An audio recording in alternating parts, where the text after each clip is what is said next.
There we Eric, go. I sure do like your hat, dude. You like that? What about the shirt? I like the shirt. Yours is pretty And nice then too. I have a nice shirt on too. Like this logo stuff we're working with tonight. I wish I could have found my driven hat and we'd have just gone all driven, but I couldn't. And it's probably just ruined by now. It's probably laying in the car somewhere, faded out. Anyways, you ready for this? I think so. Let's do it. Well, guys, welcome to episode 117 of the Drag Drive Repeat Show presented by Summit Racing. Tonight, this is going to be a good one. We have Bill Alexander from Driven Racing Oil on with us tonight. He's going to talk, I don't know, everything driven, everything oil. We're going to learn stuff. We're going to have fun stories. One of the other folks there, Nolan, who does a lot of their stuff there behind the scenes, he said that we have to ask Bill about how he almost got in a fight with a metal artist back in the 1980s. So this is going to be fun one. Other than that, we've got a ton of stuff from the Drag and Drive community to go over tonight. So, Mr. Eric White, hit the intro. Let's do this thing. All right, let's do it.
Man, like I said, I'm excited about tonight. I think this is gonna be a phone. I gotta turn the other video off. I was sharing the Drag Drive Repeat pages onto the group there. So yes, Brian, they do have some amazing spray wax. It's gonna be awesome to hear kind of how that all comes about tonight on episode 117 of the Drag Drive Repeat show presented by Summit Racing. Y'all, my name is Mike Narks. I host this show and the news that happens on Saturday. And my right hand man over here, the busiest dude in all of Dragon Drive right now. I'm telling you, he's covered up. Mr. Eric White, introduce yourself. Tell him what you got going on. I am Eric White, co-host of the show and the news, everything Drag Drive Repeat related, helping out with a lot of other events with artwork and stuff like that. And then when I'm not doing that, 815 LSX Swaps is where you can see content on my personal vehicles and Motorsports Paparazzi, which has been going off lately, is where I cover every other type of automotive event, including drag and drive, but also drifting, circle track, monster trucks, anything that you want to see over there will be over there. So it's Yeah. been cool seeing that kind of blow up. We've got, what was it the other day? 6.5 million total channel views and just crossed over 4,000 subscribers on that channel. So pretty awesome. Yeah, that thing is growing at leaps and bounds, man. Leaps and bounds. Well, man, this episode tonight's going to be a ton of fun. I'm really excited to have Bill on. Again, Driven Racing Oil. He is the guy that you see typically at most events. They're doing Sick Michigan Miles. They're doing the Havlix race, and they're doing a Corvette race all next week. So it's going to be nuts to talk to him. But I want to hear about all of the crazy stuff they got going on behind the scenes. So, guys, as we move into this episode tonight, please hit the share button for us. We can't do this without our race car friends, man. You guys are the lifeblood of this drag drive repeat thing we got going on over here. It's pretty awesome to be up late posting stuff, be up late doing artwork, doing whatever we got going on, and see somebody's comment or something like that. So thank you all very much for that. And then thank you so much to our sponsors. We appreciate them for being part of the program here. Summit Racing, Deech Works, Molly Motorsports, Driven Racing Oil, obviously who's on tonight, Howard's Cams, J-Wire Solutions, Performer Built Transmissions, Car Chains 3D, Power Tube TV, Sweet Patina, Racing Junk Classifieds, and WAF Racing, all part of the program here. So if you're doing some shopping, hit those folks up, see if they got something that can work for you. And then Summit Racing Speed Legacy began in 1968 as a one-man startup and is now the world's speed shop with 4 facilities and 200 plus catalog editions. They feel your passion, save you money, deliver fast, and offer top-notch customer service for more than 1,500 brands. Make sure to download the Summit Racing mobile app for easy access to speed parts. Find them on Facebook, YouTube, TikTok, and Instagram, and on the On All Cylinders podcast for more automotive discussions like this one. From humble origins to the social media lane, Summit Racing stands by your need for speed. You can find everything summitracing.com. And while you're in there, dude, definitely be looking for your Drag Driver Pete branded Summit merch or a Summit branded Drag Driver Pete merch, however you want to word that. We're excited to have them on here. They got big brim hats, which are definitely needed. But one thing they got going on right now is obviously summer savings. But I had to show this picture because it's got like a first gen C10 on it, and I got one of those. So this is their header photo right now. So I figured I would show that as well. But these guys are over at the Hot August Nights in Nevada. Make sure you go by Tommy Dupree and I can't remember the other guy that's working the booth there with him. Make sure you run by there, say hi to them. But also, dude, the Sparks Nevada warehouse slash retail store is right there by the whole setup for everything. So it's like across the street from the Hot August Nights main stage, I guess you would call it. So run in there, pick you up some of that Drag Driver Pete merch while you're standing in the warehouse as well. Yeah, absolutely. All kinds of cool stuff. You know how our trip was. We got hooked in by the bargain area for sure. Yeah, when we were in Texas for Mega Week, yeah, we had to run in there and do all that. But dude, do you know we didn't buy any? We didn't even buy you the big brim hat there at the store. It's what we should have done. Right. But we got to see the cool magazine stand with all the catalogs, so that was neat. Yep. Yeah. You mean the one that you took the cover photo for? That'd be the one. Yeah, that's the one. That's the one. Well, that's awesome, man. All right. Well, cool. Well, let's guess. Huge. That's a huge car event out there. Tommy was saying something like 40,000 cars will come through that area Wow. this week. Like, that's insane to me. That is Yeah. insane. People from all over the world are there, so pretty cool. And of course, I had to grab this shot of this is from the On All Cylinders photo gallery. Dude, look at the hood scoop of this. What is that? It almost looks like a little turbine. Right? That's pretty cool. I thought that was neat on this Gasser Tri-5. Looks like a 55 or 6 model, something like that. I thought that was pretty cool. That's my favorite thing about gassers and rat rods in general is you can make anything beat anything on those, which Yeah. is right up my alley. Yep. Yep. That's exactly right. All right. Well, tell us what's going on with Drag Driver Pete, sir. All right. Listen, you guys have 24 hours left to get our newest shirt that is out right now. Our Parking Lot Beers t-shirt pre-order bundle goes through tomorrow at, is it 5 p.m., I believe? 5 p.m. Eastern. Yep. 5 p.m. So if you want to get this pre-order deal, it comes with free shipping, a Parking Lot Beers decal, and the Race Car Friends decal. All of that, $30 for the t-shirts. Like, you guys need to head over and get that. This thing is gonna be awesome. I can't wait to get my hands on one. Yeah, I'm ready. And that's like, I mean, not to be out here saying this, but that's like a $17 extra throw in there. So people understand, like we're really making you a good deal here. I ordered all the new parking lot beers decals that will go with these shirts as well. Ordered those today, so they'll be in. So we made sure we had enough for this. Pretty big order there. I was kind of excited about doing that. And yeah, man, Race Car Friends decal, can't even buy that anywhere else. So we're placing the order on Friday. So Thursday night, that gives me time to put all that together, and then we're placing the order on Friday. Hopefully have them by the end of August. I would say maybe sooner than that. I don't know. But as soon as we get them, I'm driving to Great Apparel Printing and Design in Eudora, Kansas, picking them up, and then coming back home and shipping those dudes out. Yep. Appreciate everybody who has already placed orders. It's been going crazy. My email has been blowing up, seeing all the orders, which is really cool to see. Like, we're not, this isn't what we do all the time is design and release shirts, but when we do and everybody likes it, it's really cool to see the amount of orders coming in. And and for me, this was one of the first designs I did outside of our main logo. So to be able to see it on a t-shirt is going to be, pretty incredible. Yeah, I'm pumped about this shirt. I think this is going to be one that is going to do well for a long time. I should have hid my initials somewhere in that can somewhere. Right. That would have been great. Dude, you could have put it in the little in the lace or whatever that is down there. Right. That would have been cool. We'll do that on the next one. That'll be coming out in a few months. So yeah, that's awesome. All right. Next up is the circuit updates. We've got the circuit 2025. This will probably we'll have one more update after this for the circuit 2025, and then we're right into planning and updates for the circuit 2026. So get ready. This is we're doing the check presentation on this Sunday, August 10th. So if you want to be a participant in that, you didn't have to come to the circuit. If you want to bring your cool car and go to the youth services of Tulsa with us, bring it on. We're excited about this opportunity to present. I had Miller's Ale print out huge checks for us. I think they're 5 feet long. I've got 2 of them. So we've got plenty of check there to kind of, give to people, to give to these folks to present for this. So I'm excited.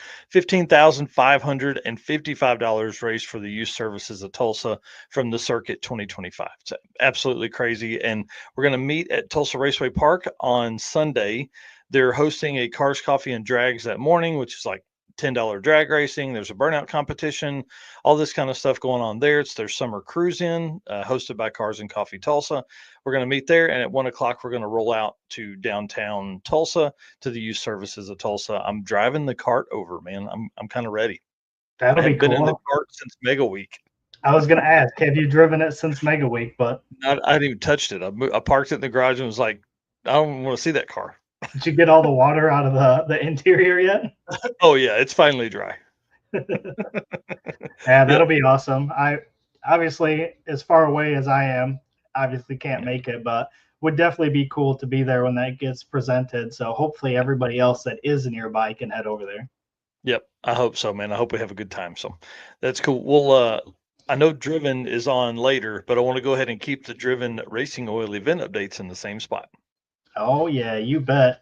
Driven Racing Oil is, the best oil that's out there. So let's just throw that out there to begin with. I wish I had a jug of it. So like Ricky Bobby, if you don't use Driven Racing Oil, then screw you. But all right, Driven Racing Oil is the performance engine oil that can do it all. GP1 is the ultimate oil for any race or performance application, whether launching hard at the drag strip, enduring the extreme heat of off-road and circle track, or even pushing limits in top fuel drag boats and demo derbies, winning racers choose GP1. It's compatible with engines from classic hot rods all the way to cutting-edge race machines. GP1's unique surface cling and high zinc formulation ensures superior wear protection, particularly for those flat tappet camshafts, while also solving issues like cylinder washout with methanol and ethanol fuels. It's crafted from the legendary Bradford, Pennsylvania base oil, then enhanced with state-of-the-art additive packages. GP1 is the best in protection and performance. And you guys know drivenracingoil.com is where you can go get your oil, the spray wax that we were talking about earlier, or any other merchandise like this hat, these t-shirts that we're wearing. But if you want to get a discount, DDR10 will get you 10% off of their website. So make sure if you're buying something, use code DDR10, and also check them out on Facebook and Instagram at Driven Racing Oil, because that is where you're going to see what events that they're going to be at, and maybe they're nearby and you can go talk to them in person. Yeah, they're definitely going to be at some events nearby. There will be Driven is also set up at Hot August Nights. Yep. So if you're over by there, it looks like Ken is going to be working the booth. So make sure you go by, tell Ken hi, and tell him that you saw Driven on Drag Drive Repeat. Mm-hmm. Yep. So I don't think we've gotten to hang out with Ken before, but I'm excited to see him at some point throughout this year or next year or something like that. So the Driven team continues to grow as we move along. Well, events, man. Let's talk about some drag and drive events. This is kind of drag and drive adjacent. it's kind of like what we talked about with streetcar bragging rights, but Roadkill Nights is this weekend. And if you guys haven't seen, you've been living under a rock, man. This thing looks like it's going to be awesome. I meant to put the photo. So I was texting with Mike Galemi today. He was on a podcast last week that I was listening to today, and he was talking about the Roadkill Nights and all that stuff. And they're already set up. And he sent me a picture of the stands and everything they have set up there, right there on Woodward. They're going to be racing on the street again this year, so I'm excited about that. That is definitely, we say it all the time, but that's another event that is actually fairly close to my house. It's a little bit of a drive, obviously being over in Michigan. But man, that's one that I want to go to just to see them on Woodward and racing down the street would be super cool. Well, and I think 2026 may be the year I go to a lot of stuff I haven't gone to before. And this is definitely on my list. It's so hard because we've got the staple ones that we've been going to, and it's going to be weird to, to end up skipping some of those to go to some new events. But I don't know how else we can get to them. Right? Yeah. I don't know if I can be away from home anymore unless she comes with me. Yes, agree. So, yeah, Roadkill Nights this weekend. Obviously in Detroit, this is going to be a cool one, man. I'm pumped to see this go down. Yep. And then starting in just 4 days, which seems like it flew up on us, is the Sick Michigan Miles, August 10th through 17th, which is ending at Woodward as well. So that's going to be super cool. Yeah. Looks like that route is 1,073 miles. Yeah, that's a big one. I went ahead and grabbed a photo from sickthemagazine.com today. Dude, this like they literally weren't kidding. It's 1,000 miles within the state of Michigan. Yeah. Yeah, literally there's only that lower left-hand corner that they're not traveling around. So you're almost going around the whole exterior of the state. Yeah. Pretty awesome. And really it's a smart move, dude. He's from Michigan. A lot of the racers are from Michigan that follow Sick and do the events. And so this is cool. I mean, obviously they had no problem selling out. I think this is going to be a fun one. This is one of their one-off events and only happening this year. I would imagine they would take people that would show up day of. So if you haven't,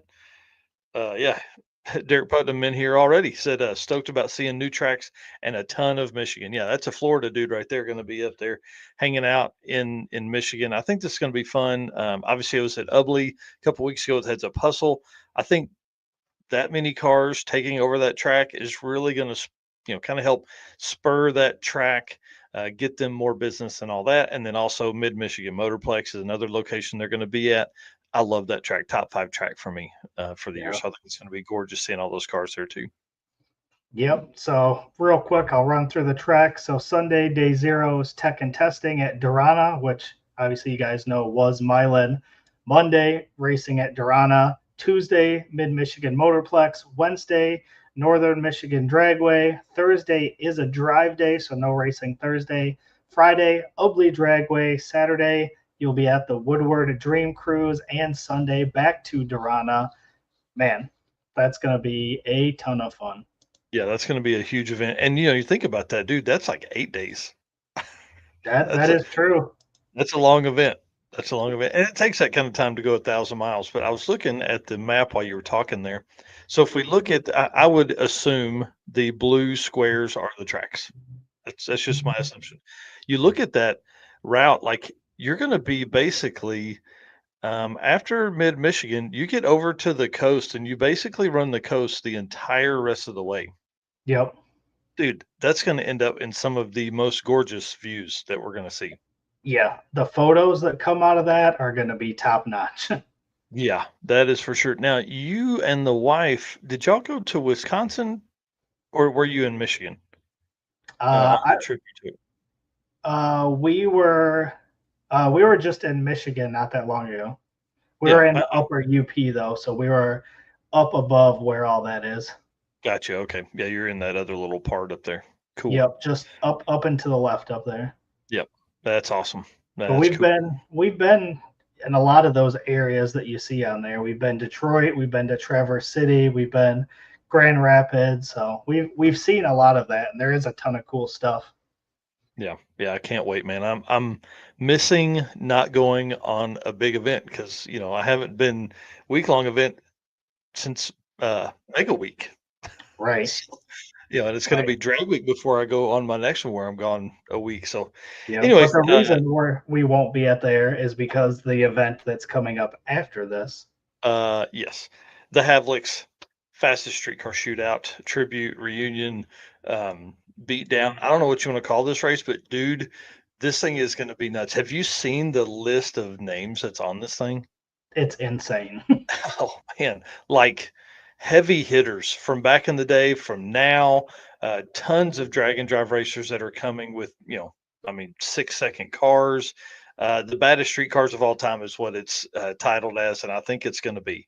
It's going to be so crazy. Yeah, Richard, the Dirty Panda, there saying, "I'm so excited." I am too, dude. I think this is going to be crazy. My plan is to leave Wednesday morning.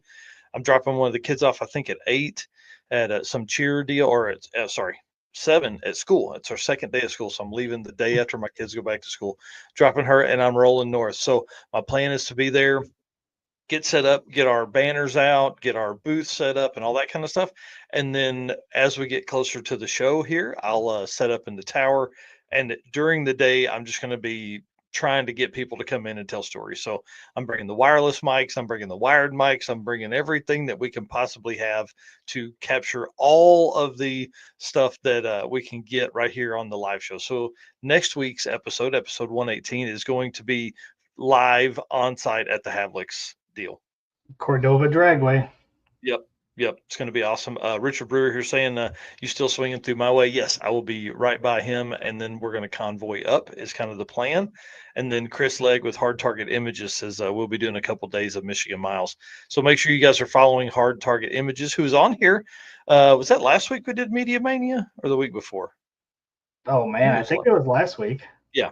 I don't know. Time flies when we're having this much fun. Do you think there's going to be a certain red and black race car coming to the Havlicks? Yeah. Which one? One that's got new license plates on it that I saw. Did you see those license plates? Says enjoy second. Yeah. Yes. Definitely got a good laugh out of that. Oh man, I hope it is. I want to get up close and personal with that car. I want to rub my hands all over it and make fingerprints. That car is super cool. We're obviously talking about the Bryant Goldstone's Corvette, which we are talking about later in this episode as well. He's released what turbos are going to be on it, and they're big, and there's 2 of them. Ooh. Yeah. Well, one last thing about Havlicks before we move on. I am bringing my wife with me on this event. She is coming. I guess I'm not bringing her, but she is meeting me there on Friday. So she's going to get to see kind of the whole deal that we'll be doing, which is going to be fun since we're so close to home. Short weekend event. So that's going to be exciting. Yeah, that'll be really fun for you guys. I mean, it'll be weird me sleeping and they're snoring and you guys trying to cuddle, but I got you guys your own room. I don't want to hear any of that stuff. So so that'll be cool for her to be up there and kind of see how, my wife said the other day that she's like, I know you're not she's like, I know it's not a vacation, but you're not at home either. So right. It is that weird balance. Like it is busy, it is working, but it is fun. So yeah. And she's going to get to see a ton of cool cars while we're there. So oh man. It's going to be awesome. Yeah, Dirty Panda says he's track camping. I had debated on doing that, but I'm not going to do that for this event. It's still too hot for me outside. I'm a fair weather camper. It needs to be in the 60s at night. I need to be comfortable. Yeah. Well, all right. Yeah, Go ahead. Lead us in. So moving on, the next weekend is the big weekend for regional events. We've got Dragway Rush, which has sold out 75 cars. We've got Cruise and Lose 2025, which is also sold out with 100 cars. And we have I-57 Drag and Drive. And Jacob is going to be on the news this weekend to talk about that event. Yep. I didn't want to have to try and schedule that time in tonight. So we're going to put him on the news on Saturday, which is exciting. This is his first time to host a Drag and Drive. And I think the location is great for an event to be kicking up here, especially that weekend. Like you've got 3 across the country-ish. I mean, like Dragway Rush is pretty close to Detroit. It's US adjacent. So going to be pretty awesome.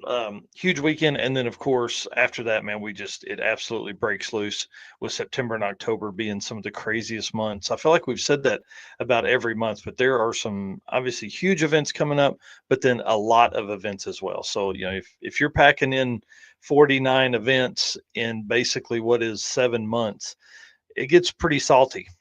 Yeah. Because I'd there's say not much so. there's not much that was hosted between six sick week and then sick summer or mega week between that. So we've kind of packed everything into right on top of each other. Yeah.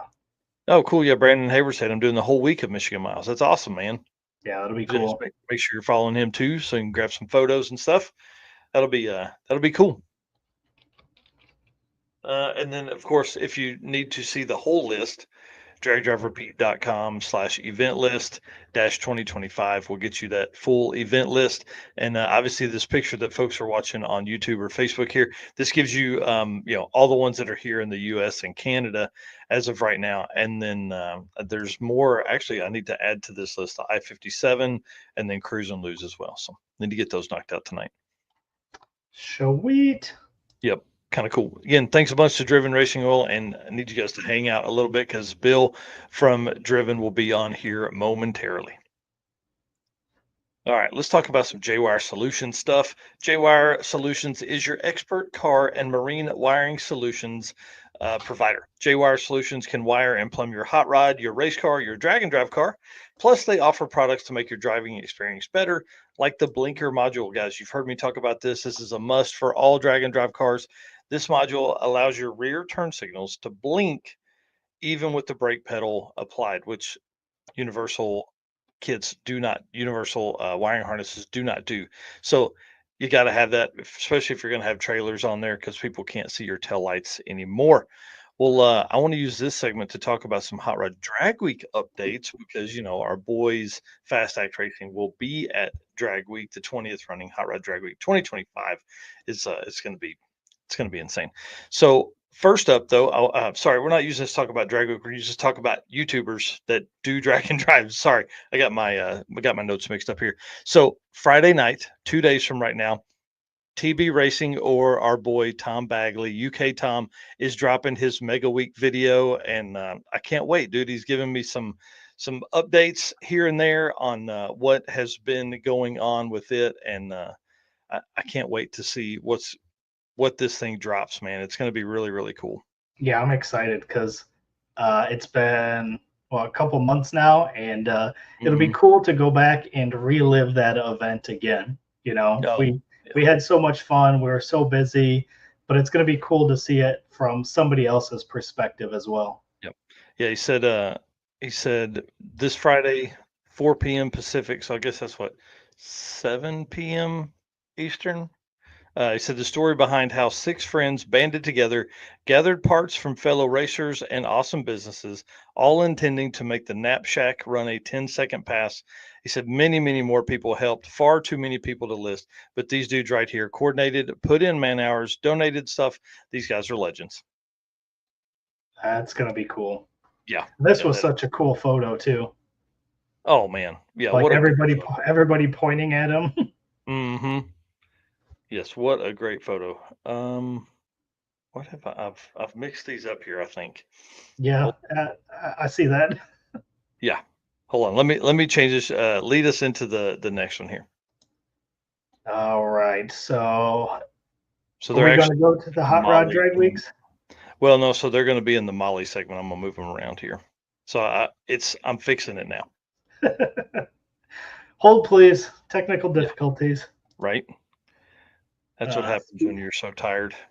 Speed money. Let's freaking go. Parking lot beers. Race cat friends. All right. Where are we up to next here? So we're in J-Wire. All right. Tom Bagley. Oh, got Tom Bagley. Yep. There we go. We're good now. All right. So we're going to be dropping links, which we've talked about before, to YouTube channels that attended Six Summer. We've already been dropping those ones, so hopefully you guys have been checking those out. But we are going to start dropping the ones that did Mega Week those channels we're going to be dropping starting tomorrow. So again, this is just kind of a way we see things from our perspective. We, share out all of our stuff, but this is a chance for you guys to actually see coverage from these events from another perspective, which is super cool. Like I said, with the Tom video dropping on Friday, it's just going to be cool to see how other people looked at the event, and actually, like in Tom's case, we're going to see like how his week went, which unless we follow somebody the entire time, we don't get to Mhm. see all of that. Well, and I think that was what would be fun to do, right?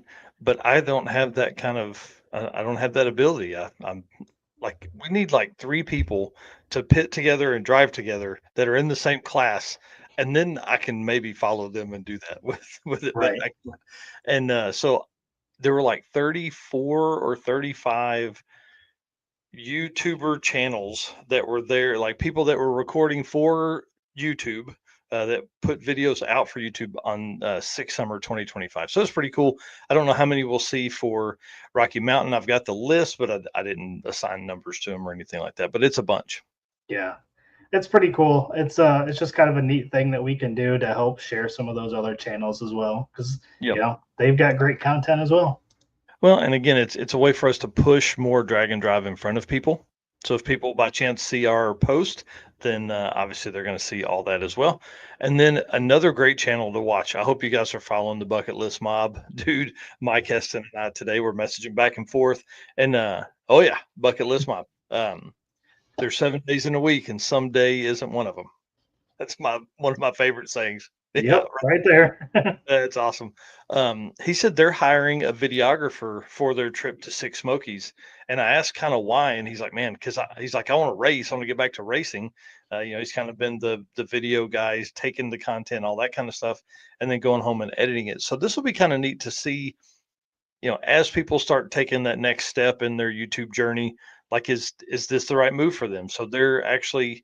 He sent me a screenshot of the plan they have, and dude, it's like he's like a director, like he's laying out the shots they want, where to put the cameras, when they're driving, where to put the cameras when they're racing, all that kind of stuff. So it'd be really cool, and to take the investment and bring someone with you that's a videographer, so you can take that out of your hands. Oh man, that would be huge for a racer, and it'll give Oh, us again another way to see another scene, another look at it. yeah. Yeah, it's going to be pretty cool. Yeah. Uh, Again, like you said, he can focus on racing. Somebody else can gather the content, and it really is hard to do both. Oh, that's an understatement. They're bringing 4 cars. Well, yeah, There's that as well. The number of cars trying to get all that content and edit it down and all that stuff. Oof. Yeah, no thanks. yeah. And if you haven't checked out their stuff, go check it out. The Winnebago is so cool. We got to check that out at Mega Week, and definitely jealous of the Winnebago for sure. Yeah, I want one bad. All right. Then next up is Nightmare Garage. They have put out their experience at Heads Up Hustle. So go check out that video. And they'll also be on our show, episode 119. So 2 weeks from today. And they're going to tell stories about Heads Up Hustle and their experience at the event. So if you're not following Nightmare Garage, go check them out. Yeah, they were such a cool young couple, and we talked about this last time. Like, do we just do a next generation episode with when they come on? So they're on August 20th for the show to tell the story from that weekend. So just until you get caught up, go in there and look at those guys. Yeah. And this next one's kind of exciting. Yeah, hit it. Uh, I don't know how much people have seen, but Thunder Valley Raceway Park has been back in the news again. But this time, there are rumors that it might be reopening and reopening very soon. Yeah, they're talking like in next couple weeks. Yes, So like an event in the next couple weeks. yes, so we've got. I mean, obviously we've got our feelers out to kind of get an idea on that. I want to hear some big time confirmation. Rumors on Facebook are tough to, oh well, so and so told me, so and so did this and all that and blah blah blah. I want it from a, reputable source, and I think we have that in some good friends that we've been working with here the last couple of days. So I'm hoping that we can end up with some great news for Thunder Valley because we need that thing to open back up. Is all I'm going to say. Yes. I Yeah. would love to There's a to lot get of there for cryptic the start. messages right here in this section. Yeah, yeah, tons of cryptic messages on Facebook too, dude. Mm. Golly, oh, man, yeah. So, anyways, I'm hoping, fingers crossed, all that kind of stuff. It would be great to have another track in Oklahoma. I know them being closed probably helps Tulsa Raceway Park in some form or fashion, but them being open helps drag racing a lot more. Them being a part of the drag racing community helps a lot. So, we'll see. I'm excited. Yeah, for sure. It'd be good to get that back up and running again. Obviously, tracks closing are not things we like to talk about. No, no, not at all. Not at all. And we went through a hard round of it, dude. It seemed like there were like 4 or 5 there right in a row where we talked about it for a couple weeks and the updates and all that kind of stuff. So Right. hopefully we're getting past some of that now.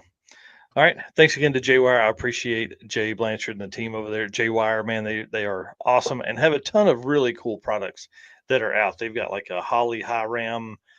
Well, anyways, just go look. jwiresolutions.com. You can find all the stuff over there. Yep. All right, Molly Motorsports segment. Racers and high performance enthusiasts, are you ready to start your next engine build? If so, there is no better time than right now. Go check out Molly Motorsports all-in-one Power Pack piston kits. They have over 1,200 applications, and these kits come complete with pistons, rings, wristbands, and clips, all designed to work together. Molly Motorsports Power Pack piston kits take out all of the guesswork. No more trying to determine if a piston will need this ring to work with a certain cylinder size. Molly Motorsports did all that engineering for you so you can get to the part that matters, which is building a power plant that leads you to victory lane. Visit mollymotorsports.com for more details. And for our podcast listeners, Molly is spelled Mahle. And Molly gave away a Power Pack piston kit at the circuit, which was super cool. Hmm. Yes, for sure. I appreciate, and then obviously sent Adam all the way out here. Yeah. Appreciate that for them coming all the way out doing that. That was really nice of them, and I can't wait. They also get 2 entries into the circuit, and last year they gave both of those out to racers on the wait list. But we're going to actually swap it up this year for the circuit 2026. The sponsor level, at our brand sponsor level, they get entries. We're going to give those away before registration even opens up. Oh, check that out. That's going to be Yeah. pretty cool. Yep. So I'm excited. So that'll kind of help, build some anticipation into registration day. So this segment, we're going to talk about Hot Rod Drag Week. Did you see this? Goldstone posted an updated pictures about the turbos for the Corvette. Did Oh, you see the size of those things? yeah. You may read this post he made because, Yeah. yeah. So he said stainless diesel getting in the gas game. He said, although I have been running them for years on my Chevelle, he said, coming at it big time with these ball bearing, throat clearing 98 millimeter turbos. Thanks to John Gilbert and the crew for the laser etching. Also, bro, Dang old Pro Mod turbos going on right there. twin 98s. Like, I want people to understand. Mark Mickey ran that when he ran like a 359. like, like Yeah. twin 98 millimeter turbos are capable of putting cars in the mid 350s in pro mods in the 8th mile. He's going to need that wheelbarrow to carry around those big kahunas. Dude. And I mean, this car is basically a former pro mod. Mm-hmm. Man, I don't know. That's some next level shit. Twin Dude, 98 ball bearing. Come on. Come yeah. on. Look at It's going to that. be great. And I wanted to show the valve covers here too. Man, what a great looking engine. Yeah, that's I can't wait to see this in person. I really hope that it ends up at Havlicks because Obviously, I won't be at Drag Week, so if it debuts at Drag Week, I will probably cry at home. Hang on, I'm gonna text him.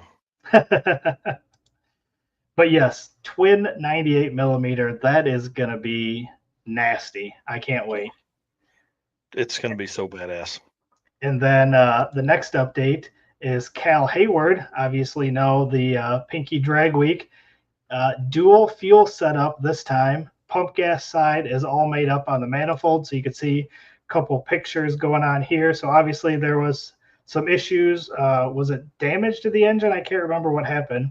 Damage, blew a hole in the block, and that lit it on fire. Yeah, so a little bit of damage. Yeah. So he is posting some updates, which you can see those pictures here. That's going to be interesting. There's a lot of racers that are switching to dual fuel setups, and definitely makes it nice so that you can switch between race fuel and street fuel for the drives. Well, and I want to talk about this dual fuel setup real quick because I feel like this is one of the best ways to do it, right? You have two dedicated systems. It makes it easy. You're driving around on pump 91 or 88 or 85, whatever you want to drive on. And then when you get to the track, it's just simply a change in the tune and turn the big pump on. Right, because you can see there's two sets of injectors on this thing. Mm-hmm. So one for each fuel system, which obviously is the way to go. We've seen people that in the past that would switch out fuel or they'd switch a ball valve to run off of a different tank. But I mean, if you can do it this way and just switch the tune, different injectors for each one, like it's the way to go. Yeah, for sure. And this car, again, supposed to make 3,500 horsepower and has ran down the track several times this year. Just obviously with the last problems and a little bit of fire, they're going back through fixing all that, which is part of the things when you end up in a situation with a car that makes this kind of power. You're going to have stuff that's going to it's going to fight you a little bit. Yep, no doubt. All right, and let's talk about the Deal Brothers. Man, these guys coming out swinging. They're bringing the orange car to Drag Week, looking for the first 6-second average in Super Street at Drag Week. They did that at Six Summer for the first time, and now they're talking about like in this better air, like 670s. Whew. Dang. It's crazy. Plus, they got a big new partner. Says that we're proud to officially announce our partnership with AFCO Racing. Said we've been running AFCO products on our own cars and customer builds for years. As our program has evolved, so have our performance needs. We've already gone 107 to the 60-foot on a full weight 3,000-pound street car using out of the box AFCO Big Gun X shocks. But we've got even bigger goals ahead. After a conversation with Eric Saffel, who I got to hang out with at Heads Up Hustle, super cool dude, and Rex Merritt, the AFCO team went straight to work and are currently building us a set of custom valved 4-way adjustable shocks to take our small tire program to the next level. Dude, How cool I can't is wait. that? Oh, this car is going to be nuts. The question will be, can they get them back in time and get testing done, or will they be on the setup that was before? We've got, I mean, dude, I was going to say we've got a few months, but we don't. We have like 6 weeks until Drag Week. Oh my gosh, it has snuck up on us, man. Yeah. So this is going to be a big deal. This is a big thing right here. And, this is currently quickest super street car ever. Yeah. So pretty freaking awesome. And was in the top 3 at Six Summer. Yeah. Like they came in and stole 3rd place on that. So pretty awesome. Yeah. Yeah. Congratulations to those guys, man. I can't wait. They worked their butts off and they earned every bit of the success they have. Yeah. Cause even at Six Summer, they blew the intake apart like right before Six Summer. Yeah. So, yeah. So Deal Brothers Racing, DIEHL Brothers Racing. Yeah. They don't just come in and, they like you said, they bust their butts for sure. Yeah. Yep, that'll be cool. And then Performer Built Transmissions, last little bit here for Drag Week stuff. We are this is going to be awesome because we're like 15 miles from it at Numidia. Now, I did the route. I don't know what the route is, but surely it gets us close. So I'm talking to Ryan Snyder, the owner at Performer Built, tomorrow to see what we need to do to set up some kind of, I don't know, snacks, drinks, decals, kind of fun thing, hang out for a couple hours, because Numidia is day 2 on drag week. And so if they're day 2 of drag week, that means we'll drive to Numidia that night before. And if you're going to be that close, dude, you might as well come over and hang out and do burnouts in front of the shop and all that kind of cool stuff. If that's allowed. I don't know if it's allowed, but I doubt Ryan would turn any of that away. Yeah, that's going to be pretty cool. I hope you guys end up doing that for sure. Yeah. Yep. So we're talking to him tomorrow, so that'll be a good one. I'm kind of pumped about that. Heck yeah. Drag Week's going to be a blast. Oh yeah. Well, again, thanks so much to Molly Motorsports for their work with us. We appreciate them. They've been around here for a long time, man. They're pretty awesome. Eric Grillo and the team over there setting up everybody with all the best pistons. Eric has a set that are going in the Mustang that will be built for drag and drive. It's a phrase I feel like we've been using a lot lately. So I'm ready to for you to get started on that. I know you're so busy right now. That's probably the hardest part of the situation we have is like, when do you find time to work on that? Yeah. Yep. And right now, Dad's car is definitely a priority because we're getting so close. Yeah. So close. Yep. Made the switch from a 6-cylinder to a V8, and that's going to be a good one. Yeah. And then Jeremy Ortiz here saying, "Dang, Bill is on the show tonight." Yep, he sure is. I'm excited about this. It's going to be a good one. He's going to be up here in just a minute. He's working, getting all of his stuff set up there. We told him 8 o'clock, and we're a little bit early, so we may have to kind of spitball some stuff here, man. What? We're early. We're never early. Talk about stuff. What? Yeah. Won't you run us through the race car friends and sponsors, and then we'll work on some cool stuff. All right, you bet. As you guys know, you guys are our race car friends. We say it all the time, and you guys are what keeps us going doing this show. Again, Mike and I up late making notes for the show. What you guys don't see is we've got a Word document of all of our notes in the background so that we don't go off track. But, we take and we search social media, we look for stories, all that stuff. But you guys are the reason we do that. So we can't thank you enough for everybody tuning in tonight, making comments. Definitely appreciate each and every one of you and everybody that has already purchased a Parking Lot Beers t-shirt. And obviously, we do a ton of traveling, going to events. We buy equipment to cover all these events, and we cannot do that without all of these great sponsors on the screen: Summit Racing, Deechworks, Molly Motorsports, Driven Racing Oil, Howard's Cams, J-Wire Solution, WAF Racing, Performabuilt, Transmissions, Car Change 3D, PowerTube TV, Sweet Patina, and Racing Junk. If you guys are searching for parts for your build, please check these guys out. And if you can, purchase some parts from them. And last here, our gentleman's agreement. We talk about this every week. We need you guys to make sure that you are sharing, liking out sharing our content, liking our posts, and help us build and grow this community that we so much love. Obviously, we can't verify that you guys do that, but if you guys can do that, we are going to continue to keep giving you the best coverage that we possibly can. All right, Deechworks. Yeah, hang on. I wanna wait. Oh, Bill is actually backstage now, so this could be perfect time. I'm back here writing notes and all that stuff. So we'll let him get set up with the camera there, and then we'll bring him on from that. Go ahead, sir. Hit the Deechworks. Yes, sir. Deechworks is a leading manufacturer of high-performance fuel system components. The DW product line includes fuel injectors, fuel pumps, pump modules, fuel rails, regulators, filters, lines, and fittings, plus surge tanks. All of these things engineered to support power levels ranging anywhere from 400 up to 2,200 and beyond horsepower. Since its founding, Deechworks has been committed to delivering quality, innovation, and precision to the automotive performance industry.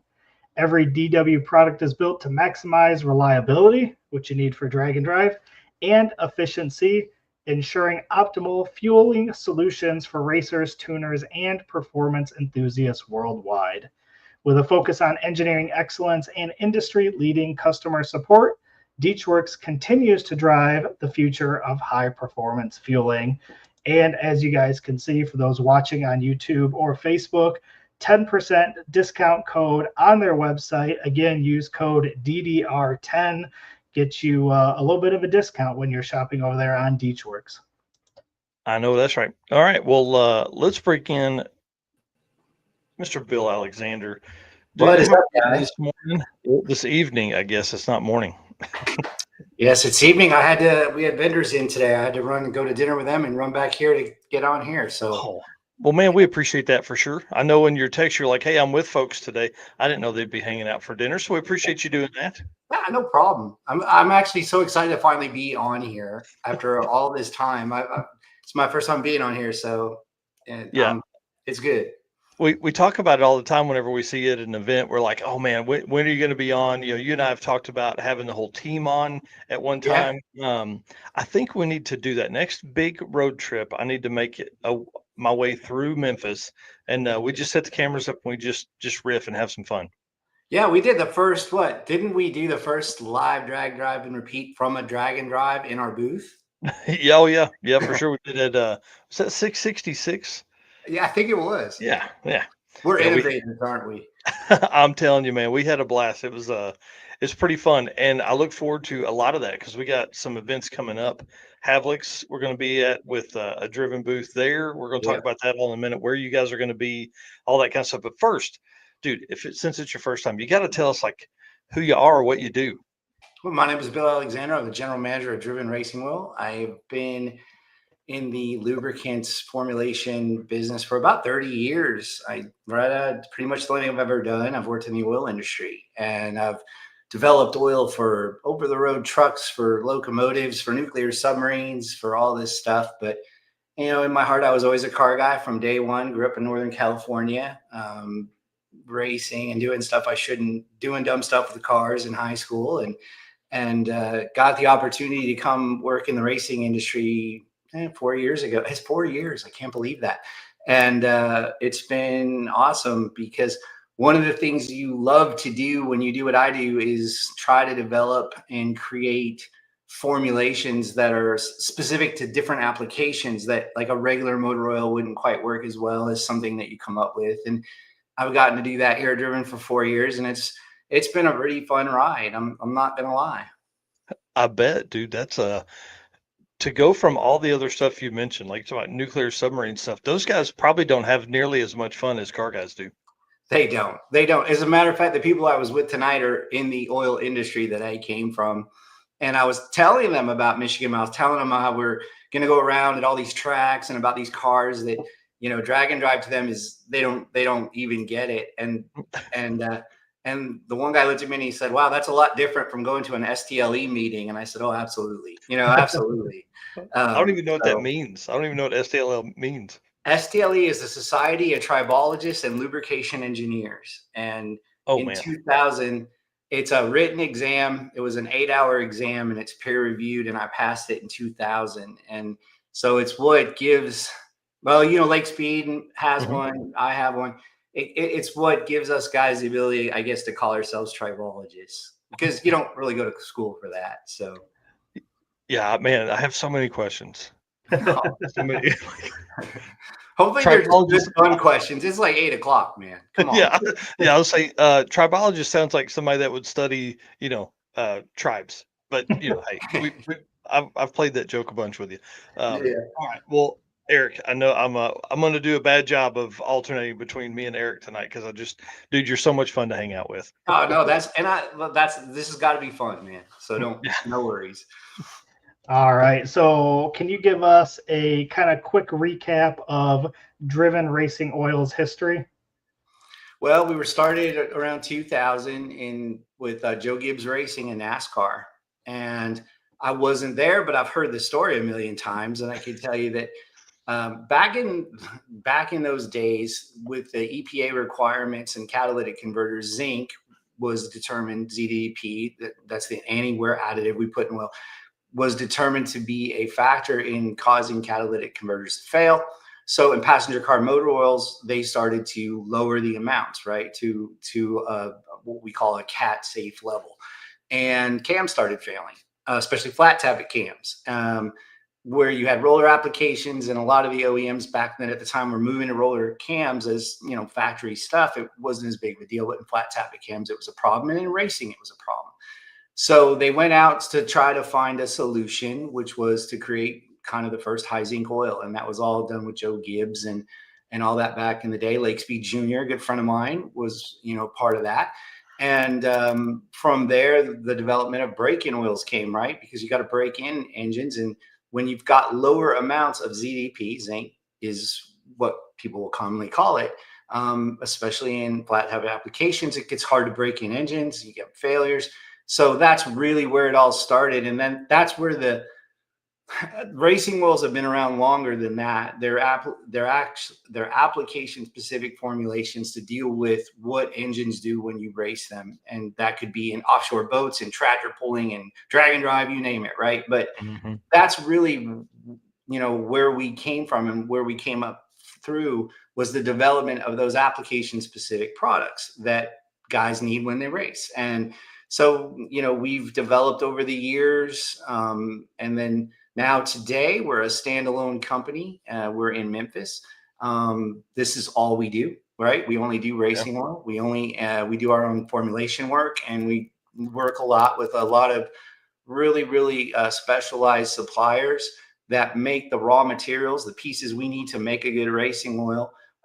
Because, and it's funny, those are getting harder and harder to get as the big market, if you can go down right now and buy, oil at Walmart, you can go anywhere and buy oil, but that's what the whole world needs, not what we need, what our engines need and our application needs. So as those products change, and they continue to change even to this day, the raw materials we need to make good racing oils get harder and harder to get, right? Because the whole general world doesn't use as much anymore. Yeah. So, which leads us to go into developing and finding new things. So, but today that's what we do. This racing oil is what we do, and we stick to it, and we go out and try to figure out how to make it work, like I said, in all different kinds of motorsports. And it's pretty fun. It's pretty cool. I tell everybody, I guess I could be, I guess it, beats working for a living.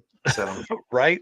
And I think, some of the stuff that we've talked about at events and things like that, and some of the, I've stood there while you've talked to racers talking about their products and stuff.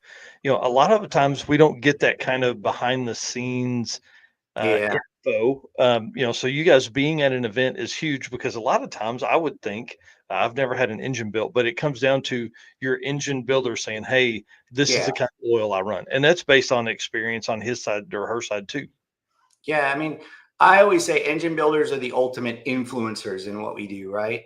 They're the ones, if you buy an engine from them, we always say, listen to what they say, follow their recommendations. We work with a lot of engine builders. They're probably our biggest customer area, maybe. And we're always listening to them and always getting feedback from them. But really, like I said, it kind of comes back to, you mentioned that, I believe, as I guess the guy steering the ship here, right? We can never forget who our customers are, and our customers are the guys in the garage. They're the guys, building a small block Chevy with their son. They're guys that, building 2,000 horsepower motors for drag and drive. Those are the people that our customer is, the guy who throws the bottle away. And I believe very strongly in us being out and involved in the communities where our oil is used. And drag and drive is one, tractor pulling is another, import drag racing, there's all these communities out there. And for me, I feel it's very important that, people know us. I always say, I want us to grow big enough where we can do cool things, but never get so big that when we go to an event or a track, we don't go, hey, there's Chris, there's Bob, there's people we know and they know us. It's kind of what's ingrained in our culture. And I think it makes us a little different. Like, we don't really have voicemail. When you call here, we pick up the phone, and we feel that's very important. When you look at lubricants, right, that are used in the world for all kinds of things, racing oil is like that big. right? Yeah. So we feel that we're in a niche market, and the best thing that we can do is keep ourselves available and involved with the people who use our products. And quite frankly, we need them, because you can formulate the greatest oil in the world on paper, but you've got to get it out in the application and test it and get feedback. And the only way you can do it is by having people and good relationships, where you could say, hey, I just mixed this stuff up. It's never been in an engine, but if you want to try it, and you'd be surprised how many people are like, yeah, give it to me. I want to see if there's an advantage. And the drag and drive community has been really good to us for that, and I'm very grateful for it.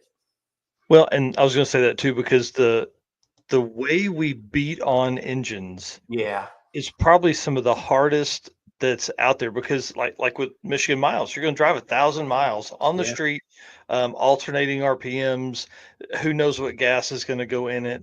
Who knows what air it's going to breathe? And then on the other side of that, like, you're also going to race it. You're Yeah, not just right. cruising that car around. You're going to put it to the test. You're going to run it to the RP. You're going to run it to the rev limiter at least every day or every other day. And Drag and trailer drive is two separate applications in one, and that's kind of unique to what we do. And then you also have to, I can go on for this for days, but the funniest thing too is, it's not just the motor oil. What about the gear oil? What about the rear end? You're towing a trailer now. I mean, you're changing. There are so many things that change. And, Michael, we've had this talk, before, but when I first went to my first drag and drive, and I thought, man, this is great. And like, look at what these guys are doing. I was so excited. Like, this is the environment where I could prove our stuff is good. Right. Yes. And the first guy I meet is Rovic. Right. And we fill his car with oil. And I've always said, like, that was the ultimate, the way he drives it, the way he comes down, driving. He does a drag and drive before he does a drag and drive, and then he does drag and drive home. But that's always what I've really liked about it, is if you can formulate something that can stand up to this, you've got a good product for, we have a lot of customers that just have hot rods, right? Mm-hmm. Small block Chevy, they go get ice cream with their wives on Sunday. They go to local car shows, but that car is just as important to them as, our guys that race in drag and drive. And it's interesting when they'll say, well, is this a good oil? Is this going to hold up? I have a flat tappy cam. And it's like, well, look what we could do with it. Mm-hmm. And in a drag and drive application, it's kind of like the ultimate testimonial, I think, so. Oh yeah. Yeah. And I want to talk about Team Driven here in a few minutes, but I'll let Eric ask some questions. So give us some fun stories from the industry, maybe some customers or builds, kind of stuff like that. Oh man, where do I start? I joke around and I say, man, first of all, I'm very lucky that as just an oil guy, I've gotten to meet some of my heroes, right? I got to go spend some time with Big Daddy Don Garlitz. And if I was Bill, the guy driving by, it would have been one thing, but he loves our oil, right? So he invited me and I got to, do that. There's just so many. And, I'm working a lot with Steve Morris, and working with Steve Morris is just, oh man, sometimes I want to choke him. Sometimes but a lot of funny stories. I almost think one of the funniest stories I have from it was trying to meet Michael Narks. Oh Lord. If you remember, I was thinking about that the other day. I was like, I got to get us into drag and drive. I got to get us involved in drag and drive. And so I got to meet this Michael Narks cat. I got to get on his thing or whatever. And I think it was Drag Week or something years ago. And I looked for him and we were texting each other and we kept missing each other. And then I'm walking out and all of a sudden the door opens in the hotel and Michael Narks steps on the elevator. And I'm like, do you know who I am? You know what I mean? It was like kind of it was awesome. starstruck moment. I'm like, I want to get in, and everything. And it's been, of course, very good for us. But there's a lot of them. The people that do drive and drag, I'm not saying this because I'm on drag, drive and repeat. It sounds like I am, but some of my favorite people and best friendships that I've made are in this community because it is different than the other stuff we do. There's no way, I guess, to even, describe it. There's just so many great characters. And, for us, it's, we do, people always like, hey, I want to do drag and drive. And I'm like, you're talking to the wrong guy. I've never done one. You know what I mean? I'm in an air conditioned van, and I don't always even follow the route. I just go to the next hotel. Right. And but so I miss on some of that. But yeah, I think all of it is, there's just been a lot of really really good times. I've seen a lot of weird stuff that I won't talk about at the, in this and all that. But I just think you have a lot of really neat people that man, and the stuff that, what I love is when I go, what people bring now. You know what I Yep. mean? And what they do. And I don't know if a lot of people know this, but I'm an air cool Volkswagen junkie at heart, and the air cool community has jumped all over Drag and Drive, which I think is really kind of funny. And Right. and Talk you about know, the car that's the hardest to do this in. yeah.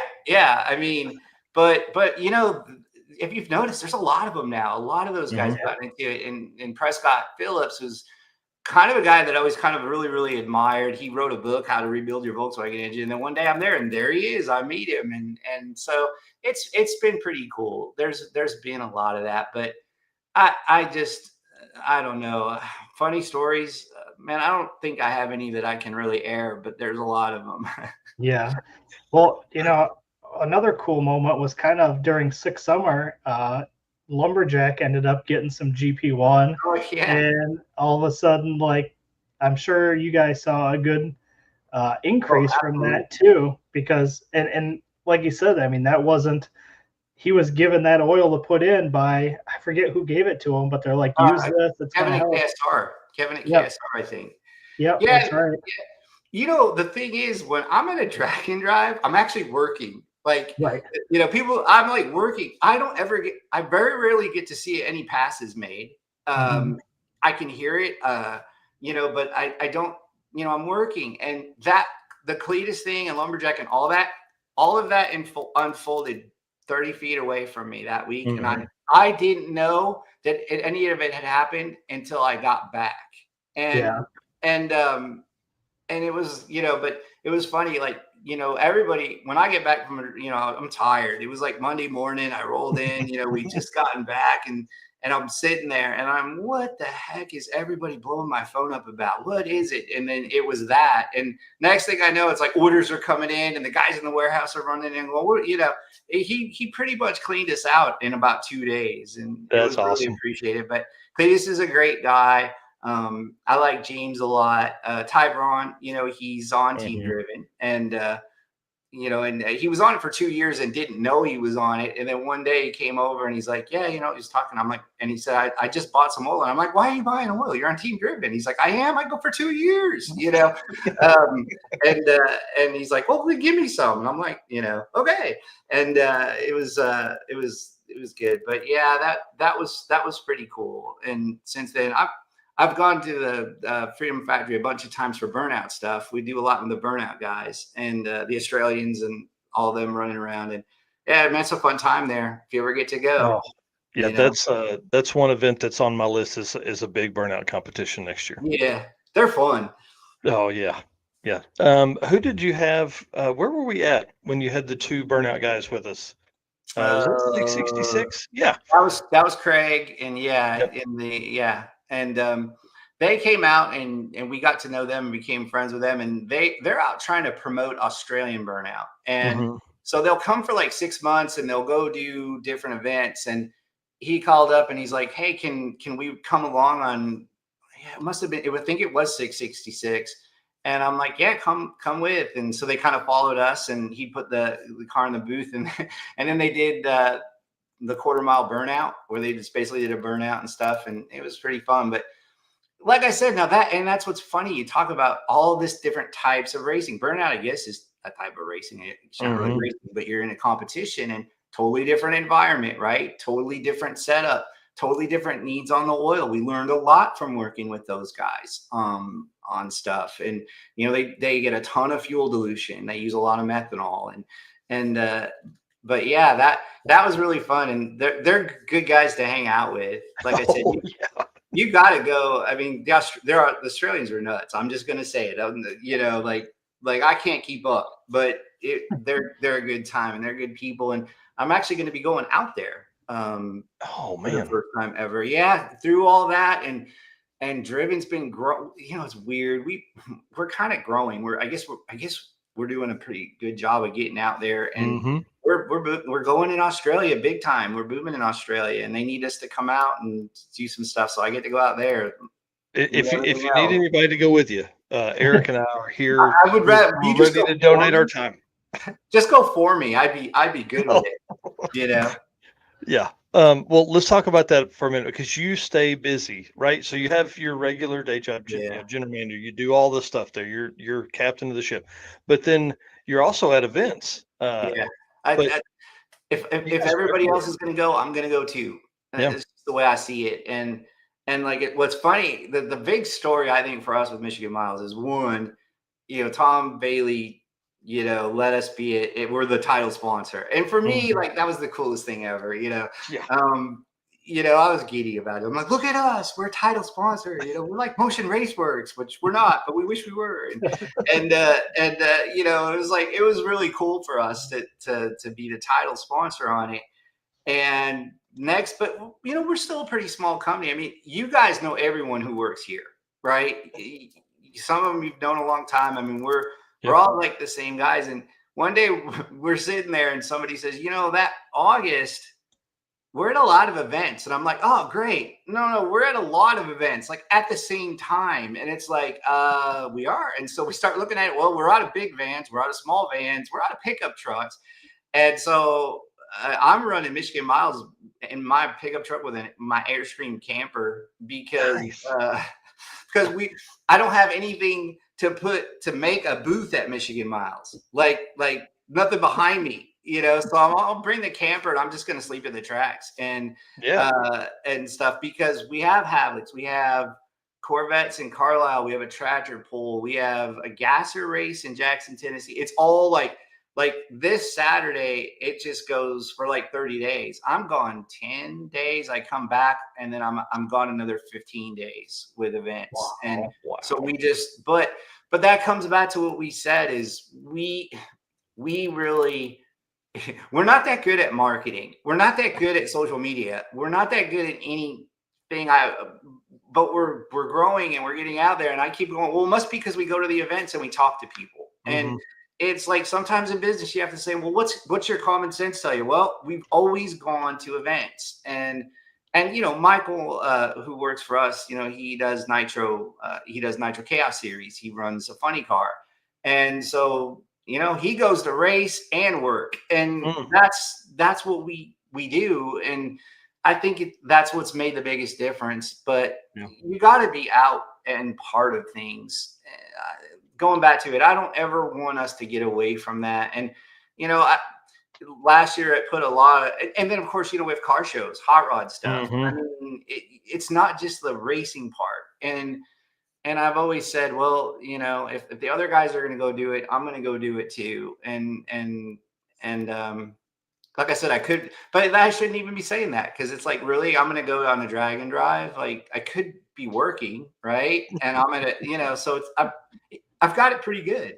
Well, and you think about being on a drag and drive, that's like 8 days of work. Yes. And it's hard work because it's everybody that's done one knows it's the pack, unpack, pack, unpack, pack, unpack every day. So I can't wait to hear your experience of camping at the track. I love it. I like to camp at the track if I have a car that is capable of that, right? And I feel like you get a really good experience because you're there in the morning when everybody pulls in from the hotels. You're there late at night, 10 o'clock at night, it gets quiet. People are kind of hanging around. So at the circuit, we did the camp counselor deal. And I really feel like that's something that could work very well for drag and drive to kind of grow to that next level. Cause people could add another drag and drive if they didn't spend money on hotels. Yeah, they could.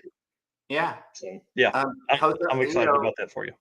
There's actually, I'm doing this actually as a business case. I think that we could save a lot of money on hotels and make things easier. If this theory I'm doing proves out, we'll probably buy a couple for everybody to have one to go. Yeah. And because I mean, it does, even if you go to, well, like, we're going to Havlicks. I've not gone to that race. I really want to sometime. but I'll be on this one, and the other guys are going to Alex. But it's it's the same thing now. When we go to a drag and drive, we have to set up the booth, tear down the booth, set up the booth, tear down the booth, go to a different track, and I don't want anyone to think I'm complaining, because that is nowhere near as hard as actually doing the drag and drive, like actually being in it.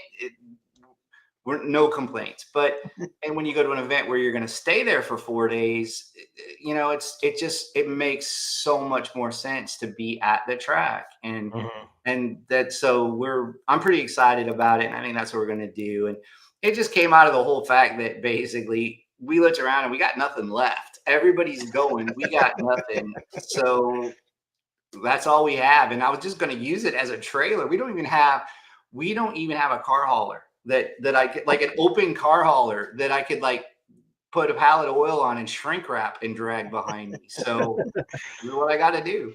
Yeah, that's awesome, man. That'll be really cool. Well, we're going to need some photos of that to be shared out. So yeah, that'll be fun. Yeah. Social media is tough, dude. It's one of the hardest things out there, is like getting that content and then also taking care of your customers. Cause the times I've been at the booth, dude, I don't think there's 6 minutes that goes by that somebody's not coming up, looking at t-shirts, looking at stickers, looking at the spray wax, looking at the stuff, asking a question, yeah. I want to get kind of nerdy just real quick for a minute, because I don't know anything about air-cooled Volkswagens. Okay. I want to know, like, why you're so into that. But then also this Grimace build that's in the back, I saw it when I came through Memphis that time. I haven't seen any pictures. I just dug through the entirety of Driven Racing Oil Facebook photo album, and I don't see any photos there either. So get nerdy with us, man. Tell us why Volkswagen air-cooled stuff, and then obviously we want to end up with why those guys have the hardest time keeping that stuff together with oil. Well, okay, so why? All right, you're 16 years old and you're growing up in Northern California. You get your first car. Mine was a Volkswagen. They were everywhere. So I got one, and it didn't have a windshield. It didn't run. The old thing with Volkswagens, the only way you have oil in them is if it's leaking, right? And so that's what I started out with. And man, when you start out that way, there was always the kid that had the Camaro. There's always the kid that had, the Duster, in town, and they were fast. And you get this whole thing, well, hey, maybe I can beat that guy. Maybe I can make this, Volkswagen fast. Well, it never really happened. I never beat anybody, but you just kind of get an affinity for it. And then later, I started building big LSs and everything, like, other people in small block Chevys and stuff. But it just, that's where it started. It was my first car. And you're in high school, right? You're trying to be cool, and you've got a bug. And so you got to do something. But there is a whole community out there. There's very fast. They have their own drag racing community. And that's my first job. The weirdest thing ever. My first job was at a place called Beetle Power in Pleasanton, California. And I tore engines apart after school and, did oil changes. And I worked every day after school and all day Saturday. And we've pushed into that market, right? Because GP1 is a great oil. And I'll tell you the technical nerdy stuff in a second as to why. But we've grown in air cooled. And part of it's because I love them and I do that stuff. And this lady calls the other day and she says, I'd like to become a dealer of Driven Oil. And I said, okay. And I said, what's the name of your business? She said, Beetle Power in Pleasanton, California. I go, no kidding. I worked there in 1987. And just out of the blue, she couldn't believe it. She's like, you did? And I'm like, yeah, that was my first job. And so it's weird the way things come full circle, but that's how I got into them. Now, why are they a challenge? They're not as much of a challenge as you think. The real difference is they're air cooled, right? So they don't have a radiator. They're not using water to cool the cylinders. You're doing it with air. And they're actually technically oil cooled, right? Because the oil running through the engine comes out, goes through a cooler, an oil cooler, and comes back. So it's kind of a little bit different situation where you're using the oil as kind of a coolant, and the air, there's always a big thing, any forum or any internet thing you get on, no, they're oil cooled, no, they're air cooled, let's have this argument. Is it an engine or a motor? That's my favorite one. But it happens a lot there. But even recently messing around with different synthetics and different conventional oils, I've kind of started to figure this whole thing out about what we call the absorption and rejection of heat by oil. So as your oil is going through the engine, how well does it absorb the heat off of, as it's going through? And then when it gets to a point where it can cool, how well does it reject that heat? And in an air-cooled Volkswagen or the Corvair, I got the Corvair too. It's a great test. It's a great way to test, because if I can show better heat absorption and rejection and I'm keeping an engine cooler, the same thing is happening in an LS. The same thing is happening in a big block Chevy. It's just harder to quantify when you're liquid cooled, right? So that's why, but they're all flat tappet cams. They don't have roller cams in Volkswagen. So you got to have high zinc. It's kind of all the great stuff that goes back to where we started, right? Which was, those kind of oils. So interesting. Yeah.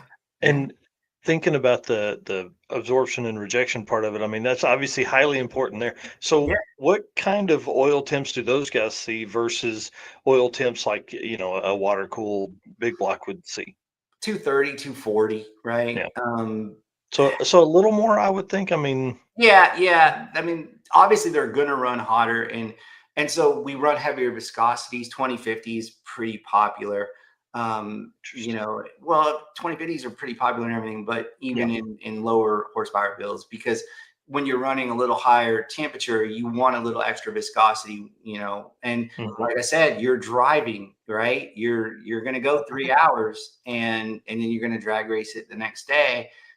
In drag and drive, it's the same thing, but yeah, they do tend to run a little bit hotter, but you go back to it, there's so much aftermarket. I mean, we can buy really big oil coolers. We can buy more efficient fans. As a matter of fact, a guy sent me this plastic 3D printed fan that he made for an air-cooled Volkswagen, and he said it's going to flow more and do all this stuff. And I tried it, and it did. And awesome. And so for 30 years or 40 years, I've been into these things, and somebody just came out with a new fan, and it works better.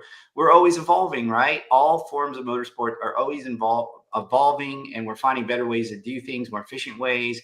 And now, big thing with air-cooled Volkswagens, we were all carburetors, Webers, and now EFI is big, and that's cool. And so I don't know. I always say the oil really doesn't know what engine it's in. It just knows it has one job. And it's, to some extent that's true, but it's neat. But hey, I mean, I'm an oils guy. I'm building a 500 cubic inch oil out there, and I can never drag and drive it because the only one else out there will be raw. I don't want to go after Rovic, And his new motor is crazy. Bill Curvano, it's awesome. That motor. Yeah, and I'm not really that good at racing either, to tell you the truth. So but well, that's why I do video stuff, because I'm not very good. Yeah, that's why I do oil. But no, I love engines. I love all kinds of engines. Keith Turk just sold us a Harley Davidson. Gosh, I don't know, Keith. Oh, Keith. It's a Harley Davidson. With Keith. What's it called? A V-Rod, I think. I don't. Oh, nice. Yeah. And but it got flooded or something.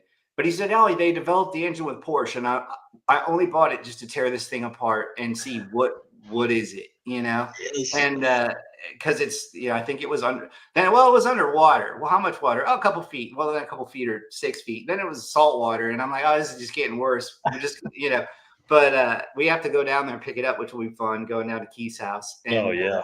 But I love all engines. I'm not a Chevy guy. I'm not a Ford guy. I'm not a, I love old engines. I love them all. And it's fun to see what people do with them and the way they make power with them. And, now that I'm in this oil company, and I get to meet these people everyone is so knowledgeable. Like, just go out, and these guys that you only saw on social media, you only saw on their TV show. Well, now you're talking to them, and I just, I shut my mouth and I just listen to learn, and it's just really a cool thing to see. There's always that old story. When I was in high school, I did get my first small block Chevy, which I ported the heads myself with a shop vac as my airflow bench, and crack the heads in front of the high school trying to do a burnout the first time I drove it. You go back to those days when you were 16 and you were trying to figure stuff out. And, you know, you and a buddy were trying to figure out how to put a 4-barrel on a 2-barrel, you know, switch out a manifold, which now you can just do. But back then you're like, do I loosen that bolt? I don't know. You do it. And you go back. That's where all of this comes from, right? This is where this love of whatever it is comes from. And I just always kept it. I always wanted to. My problem is I like to pull stuff apart, and I'm not so good at getting it back together because I get busy. You've been here. I've got project after project after project, and then some of them get lost to R&D for driven. Like my Corvair that I bought. I mean, I test oil with it now. I probably don't even need the rest of the car, but I'd like to get it on the road someday. Yeah. But yeah, so you know, it's all good. And well, real quick, I want to talk about the while we're on air-cooled stuff loosely here. You hosted this huge gathering at Sick Week. Yeah, dude, it was so fun. How many? There were like 17 cars, 18 cars there, something like that. Yeah, whole group of people, man. That was pretty awesome. I enjoyed that a whole bunch. It was, and I didn't know a single one of those people really before.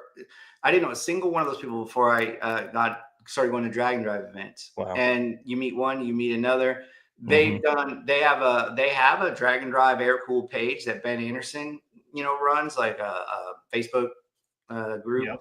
And they've just done a good job about, you know, getting out there and pushing drag and drive. As a matter of fact, I mean, Hobby W's magazine, I think we did an article about drag and drive with us. I should probably get it and see it. But you know, they've just, certain communities, you know, seem to get out and push more. And the air-cooled VW guys started to rally, like, come on, let's go, let's get 100 of them there. And then, like, I was kind of the unofficial guy, like, and I'm like, well, you know, hold on. And but they do a good job. But you know, that whole thing has been really neat to watch it, you know, evolve. And you're getting more and more people wanting to do, you know, that's the funniest thing. Like, you would love working the phones here at Driven during the day, because you never know hey, I'm building this, I'm doing this. It could be a tractor pull, it could be Formula One, it could be all these different things. But one of the things I've noticed, you know, especially over the last year and a half, is we get a lot of guys that call and say, hey, I'm going to go I want to do a drag and drive. I'm going to do my first drag and drive. What do I need? What do I need? And it's neat to see how that in our system has picked up, how our tech questions about, you know, I'm going to do my first drive and drag. I'm going to do this. What oil should I run? What are people running? What am I going to, and that's been really cool to watch. And you know, more than anything else, I think we've seen that, and that's cool. Yeah. That's awesome. That's awesome. Sweet. Well, one other thing we wanted to talk a little bit about was your Team Driven racers. So tell us a little bit about that and how people can become part of Team Driven. Oh man. All right. So I didn't know how to do social media. I didn't know how to do any of this stuff. I'm just going to be honest. And so when I first started doing Driven, you know, it's just people, we get asked constantly, will you sponsor me? Will you sponsor me? All different kinds of racing. And we love all different kinds of racing, and we love people. We can't sponsor everybody. We're just not big enough, right? We couldn't.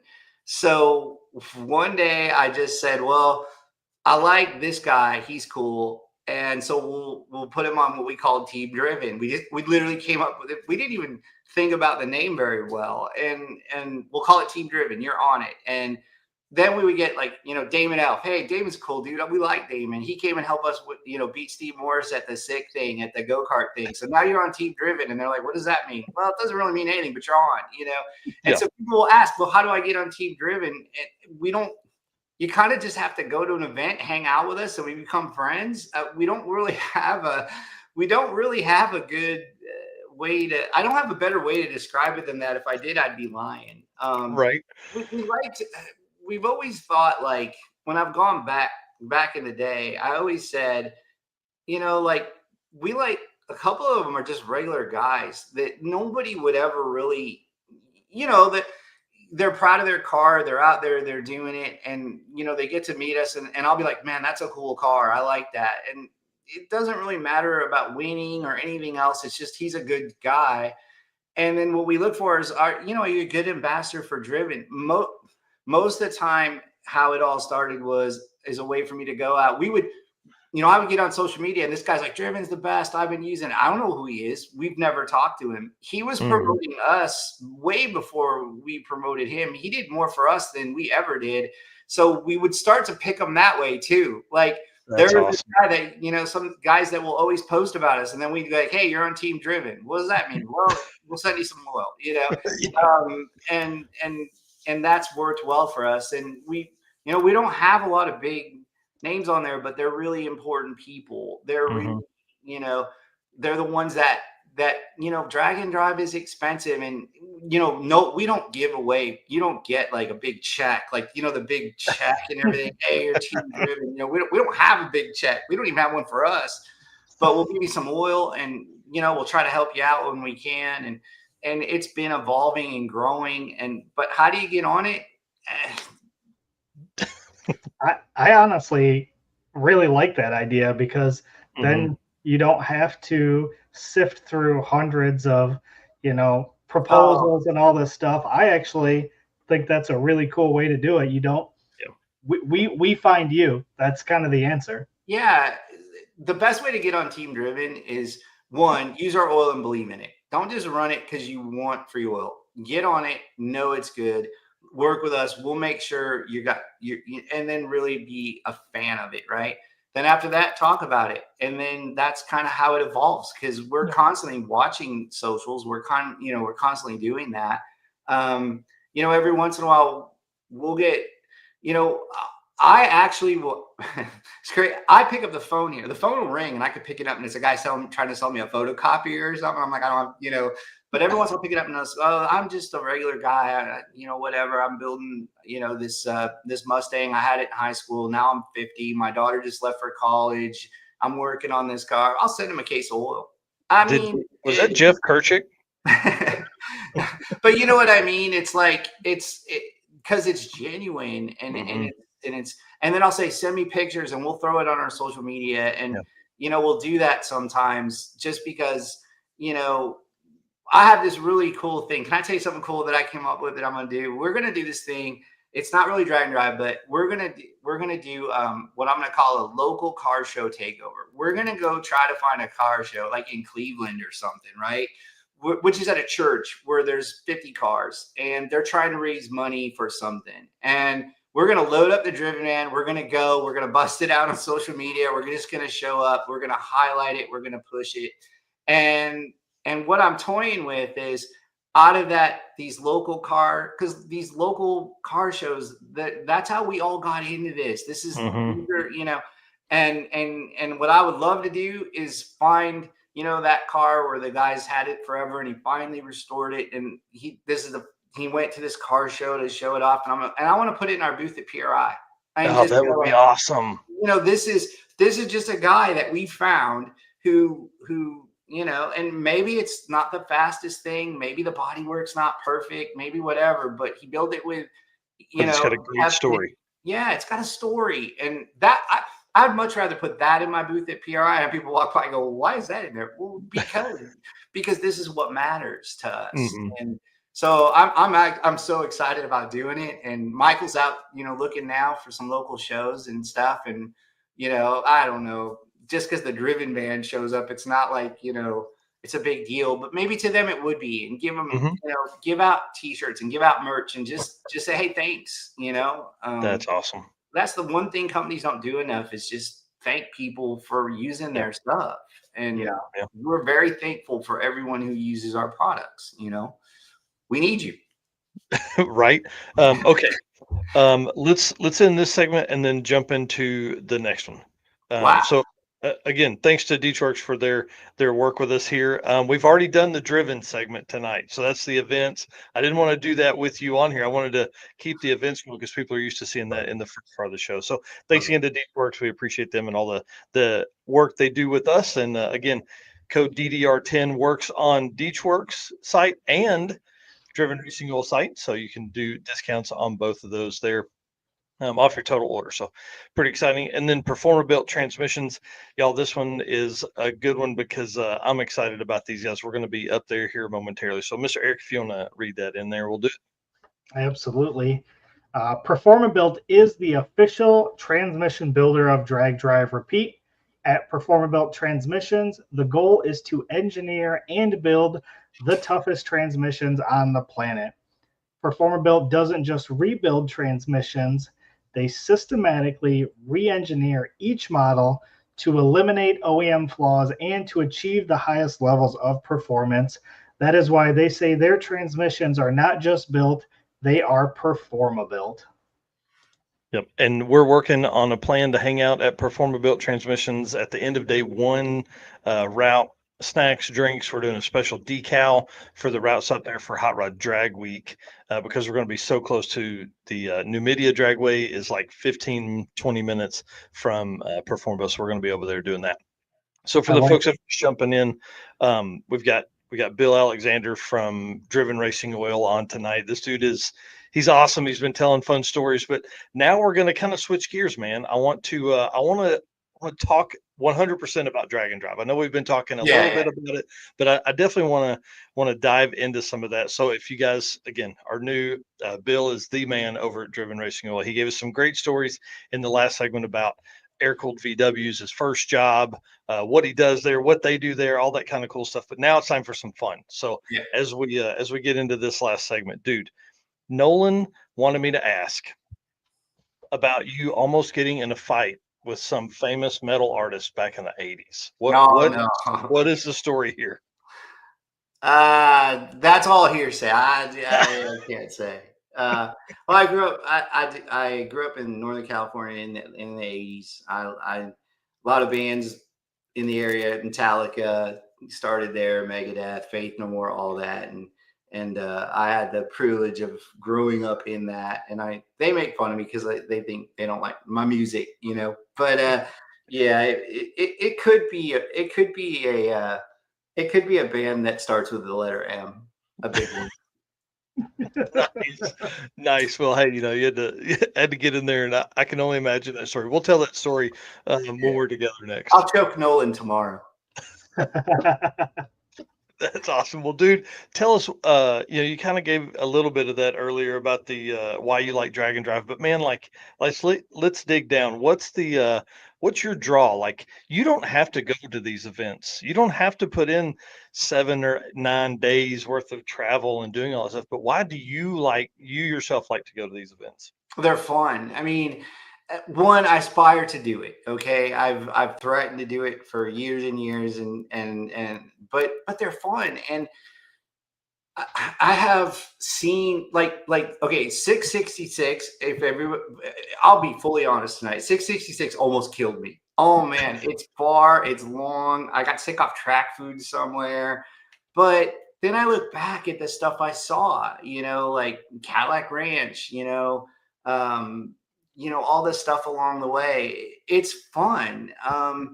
I very much admire the people that do it. I mean that in the way of, the way they help each other out. When you're on the side of the road and then you see 3 cars backed up, everybody, trying to help. I always thought, that was really cool. I like that. But I like that we're in Drag and Drive and we're a part of Drag and Drive. Basically because it's cool. Think of the tracks that I've gotten to go to. I maybe would never have gone to, other than, if we just did the stuff that we do, I'd be at all the big NHR tracks, Joliet, and they're great. Don't get me wrong, but like Mocan, I was looking at, and some of them I've not, Ugly. I was just reading about it the other day. I'm like, it's so cool. Same family has owned this track for whatever, and 60-something years. Yeah. Yeah, and I think that's good for racing, right? To come to this track that we do need to save our tracks. I mean, I'm in Memphis. We don't have a track anymore. You guys, you know what I mean? And so for some of these smaller communities, I think that's really important. But that's why I like doing it. It gets me out of here. So I am technically working. I'm in an environment where I can learn more about what our oils can and can't do than anywhere else. But man, I've gotten to see, like, just in these last few years, I've seen some pretty cool stuff. And I've been to Michigan. I go up to see Steve more, from time to time. He's about as far north as I've been. But along the way, I didn't know there was like beaches and sand dunes in northern Michigan, right? Like, and they're beautiful. They're like really cool. And then you look at, I've never been to Mackinac and all that. So this gives me an opportunity to not only get out and see the people I've become friends with and be part of motorsports, which I love, but to actually have this great experience. And I think that's what the draw is to, and of course the racing. I mean, you see some pretty fast times, you see some, and the engineering that goes into some of these cars and these things that these guys have built, you just see cool stuff. I mean, I have my beater C6 Corvette that I always talk about. It's been stolen. It's been broken in 50 times. It's been hit by a semi twice, but I keep putting it back together, and it's kind of my daily and it's kind of not. But, I was there one time and I saw the guy with the C6 that he put the roof rack on it, put his tires on. And I'm like, that's awesome, Yep. And so you just see a lot of cool stuff like that. And I think that's why. I mean, what could be funner than going out and doing something like this? And like I said, I keep threatening one of these days I'll actually run one, but I think I'll probably end up just working them. But yeah, I think that's why. And not that anything going fast and engine and power is fun, but there's an adventure attached to it, which I think is pretty cool. Yeah, it's the street side of it that makes it. Yep, I agree. Well, we got another must-ask question from Nolan. Why is no one even involved in this thing? He said, we have to ask you about the journey entering the world of Dragon Drive. The journey entering the world of Dragon Drive. That's what he said. Yeah, sorry, Nolan. I can't help you there, buddy. I would imagine it would go back to kind of the last segment where you're telling, the difference in being at different tracks every day. And then, maybe there's some story about getting all involved there. Well, I want to talk about the Steve Morris oil development. Mm-hmm. Walk us through how that happens, because there's a lot of engine builders. You and I've had this conversation. Mm-hmm. There's a lot of that goes on out there. Steve Morris, obviously one of the most, he's out there a lot. He's putting stuff on in the world. So, one, what makes his oil different? And then two, how nerdy did you guys get? Oh man, it's nerd level times two. So how it happened is I met Steve and Steve and I just, we started kind of busting each other a lot, I'd call him S'mores and, whatever. And I just really like Steve. Steve's always been very cool to me, and we got along pretty good. And then one day he goes, I want my own oil. And I'm like, well, okay, that's what I do. So why don't we? And it was literally that was all that went into it. And then I started saying, okay, well, tell me about your engines. He runs high bearing clearances, big bearing clearances. A lot of guys in Dragon Drive are running heavy monogrades, and that's great till it's sick week and it's in Florida and it's 35 degrees in the morning when you're going out and firing up your car. And so, I guess working with Steve, and Steve has taught me a lot. And this is where I go back to, I can formulate an oil. I know what the parts of the oil do. That's what I do. But I need feedback for people to tell me, all right, well, this is a problem we're experiencing. This isn't lubricating right. This isn't whatever. So I rely on other people for some of that feedback.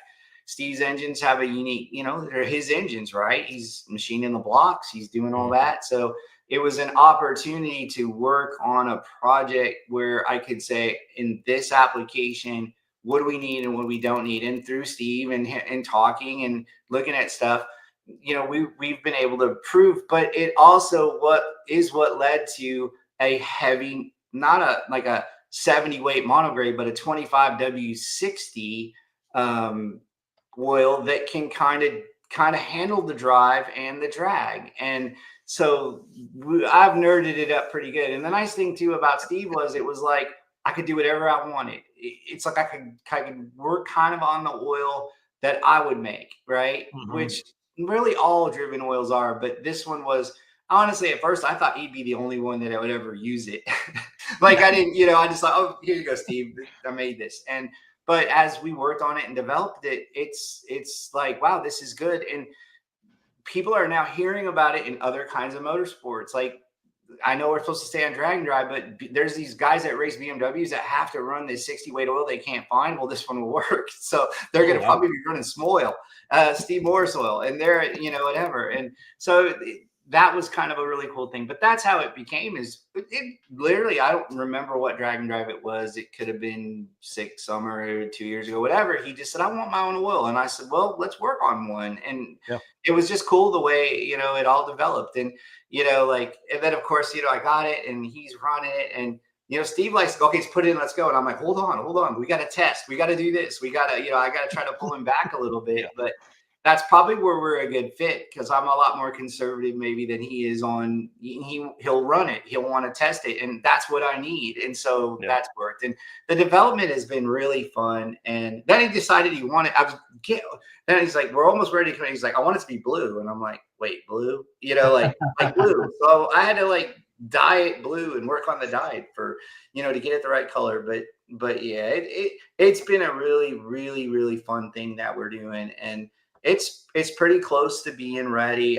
He's going to run some more, and I'm going to get some more data, but I think we're finally tweaked where it is. And I'm proud of it. And like I said, and it's funny, there's a lot of other guys that, it's one of those things. I don't think you just have to have a SMX or a Steve Morris engine to run it. It's going to run in other applications as well. But the testing, the development that went into it is how we can prove it out. And that's a unique opportunity for me to have that side of it from the guy building it, not only building the engine, but the parts.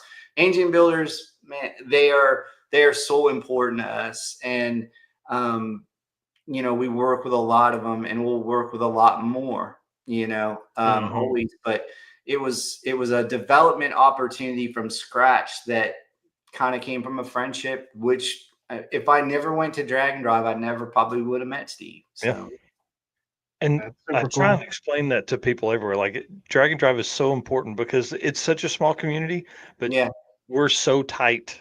Like the folks that come to these events and the folks that support the community, man, it goes a long way, because this will be a big sport. Like this will be a big motorsport. There's no way it can't be. It will. And, like I said, it comes back to, I formulated oil. That's what I do. I'm an oil guy. And then I'm kind of running driven and, marketing and social media, all these things. I didn't know how to do any of them. And, I met Tom Bailey. If you remember the drag, it might've been like the drag week where Steve and Tom are running it, and Steve had to pull his motor apart in the Holiday Inn parking lot. Mm-hmm. And all those people were standing around. Well, then here's a story. The night before, I ended up at some weird Holiday Inn that somebody here booked for me. I don't even know. It was like somebody made a mistake. I was way away from where I needed to be. Like, there was usually in drag and drive, you pull in, there's a guy over there. There was nobody. But Tom Bailey and Steve Morris were in that same weird hotel. So it was us, me and Kirk McIntyre from Driven, and them. And we just started talking in the parking lot. And that's when, Tom just said, hey, you should be with us. And he did it in his typical way where, hey, you should work with us. You'll be glad you did. And I went, well, okay. And that was it. And we started, and it's been really good for us. But those kind of things can only happen in environments like that, and I guess when you go back to it, why is drag and drive great? Well, you could just be hanging out in the parking lot of a hotel. You don't know who you're going to meet and who you're going to talk to. And, I'm not you guys, as far as you guys get everybody, but I just got a call from a magazine, a very well-respected racing magazine that comes out of England. They do mostly just really high-end Formula One stuff and all that. Yeah. And they sent me out and they said, hey, will you help us write an article about drag and drive? And I'm like, I guess. Like I said, I've never done it. I just go to them. But that's it's a really high-end, well-respected kind of thing. And so it's touching, it's continuing to grow, but it's drawing interest even from not higher levels of motorsports, but when you would think are kind of bigger, more dollar kind of stuff. And yeah, that's been awesome. cool to watch that happen. Yeah, that's Up to awesome. everybody. The Swedish guys that street, they want us to come out there. I guess we're getting popular out there, and you got Yes. to come out to Sweet Week. So, and I got to go, and so Yeah. it's like, you know what? You need help. Right? These are the problems I have. I have to go to. I got to go out to Street Week Sweden, but hey, I guess you'll love that. Yeah. I think Yeah, so. Yeah, super cool area too. yeah. And really cool cars, dude. There were so many cars in the fours over there, and two of the racetracks were airports. Yeah. I didn't know, hot rodding in Sweden is huge. Mhm. Like, just like, 50s hot rodding culture. I didn't know. Yeah. Yeah, super cool. So give us a couple stories of how you've either helped people or saved people while being on a drag and drive event. Boy, I wish I knew this guy's name. We had this guy come up. This is my favorite one. And he came up and he said, I have stripper glitter in my oil. I'll never forget this. And I went, stripper glitter? And he said, yeah, I just drained my oil and it's full of glitter. And I said, well, where is this oil? Go get it. So he comes back with a drain pan, and it was, I guess you call it stripper glitter. And I looked at it and I said, well, what kind of oil is this? And he said, oh, no, I just got it at O'Reilly's. This is my first drag and drive. I just really, really want to finish. I just really, really want to finish. And I'm looking in this oil pan going, you're not probably going to finish, but all right. And I said, well, there's a couple of things we can do, but I don't know if they're going to work. So, I gave him 2 cases of oil, had him flush the motor, had him change the filter. I gave him like 3 filters. I wish if you're watching, please, who you are.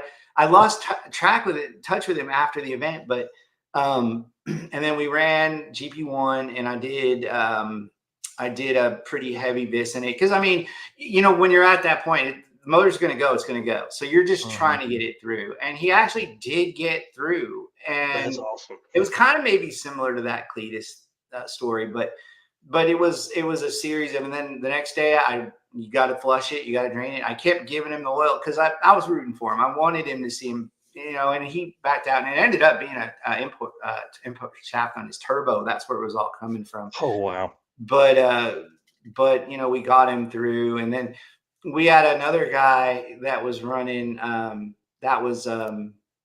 Which one was it? It was 66, and he was, I don't know if he was like doing drag and drive or if he was more doing the sick driving it, but he had a Mustang and he had lost ring seal. I don't think he broke the motor in properly.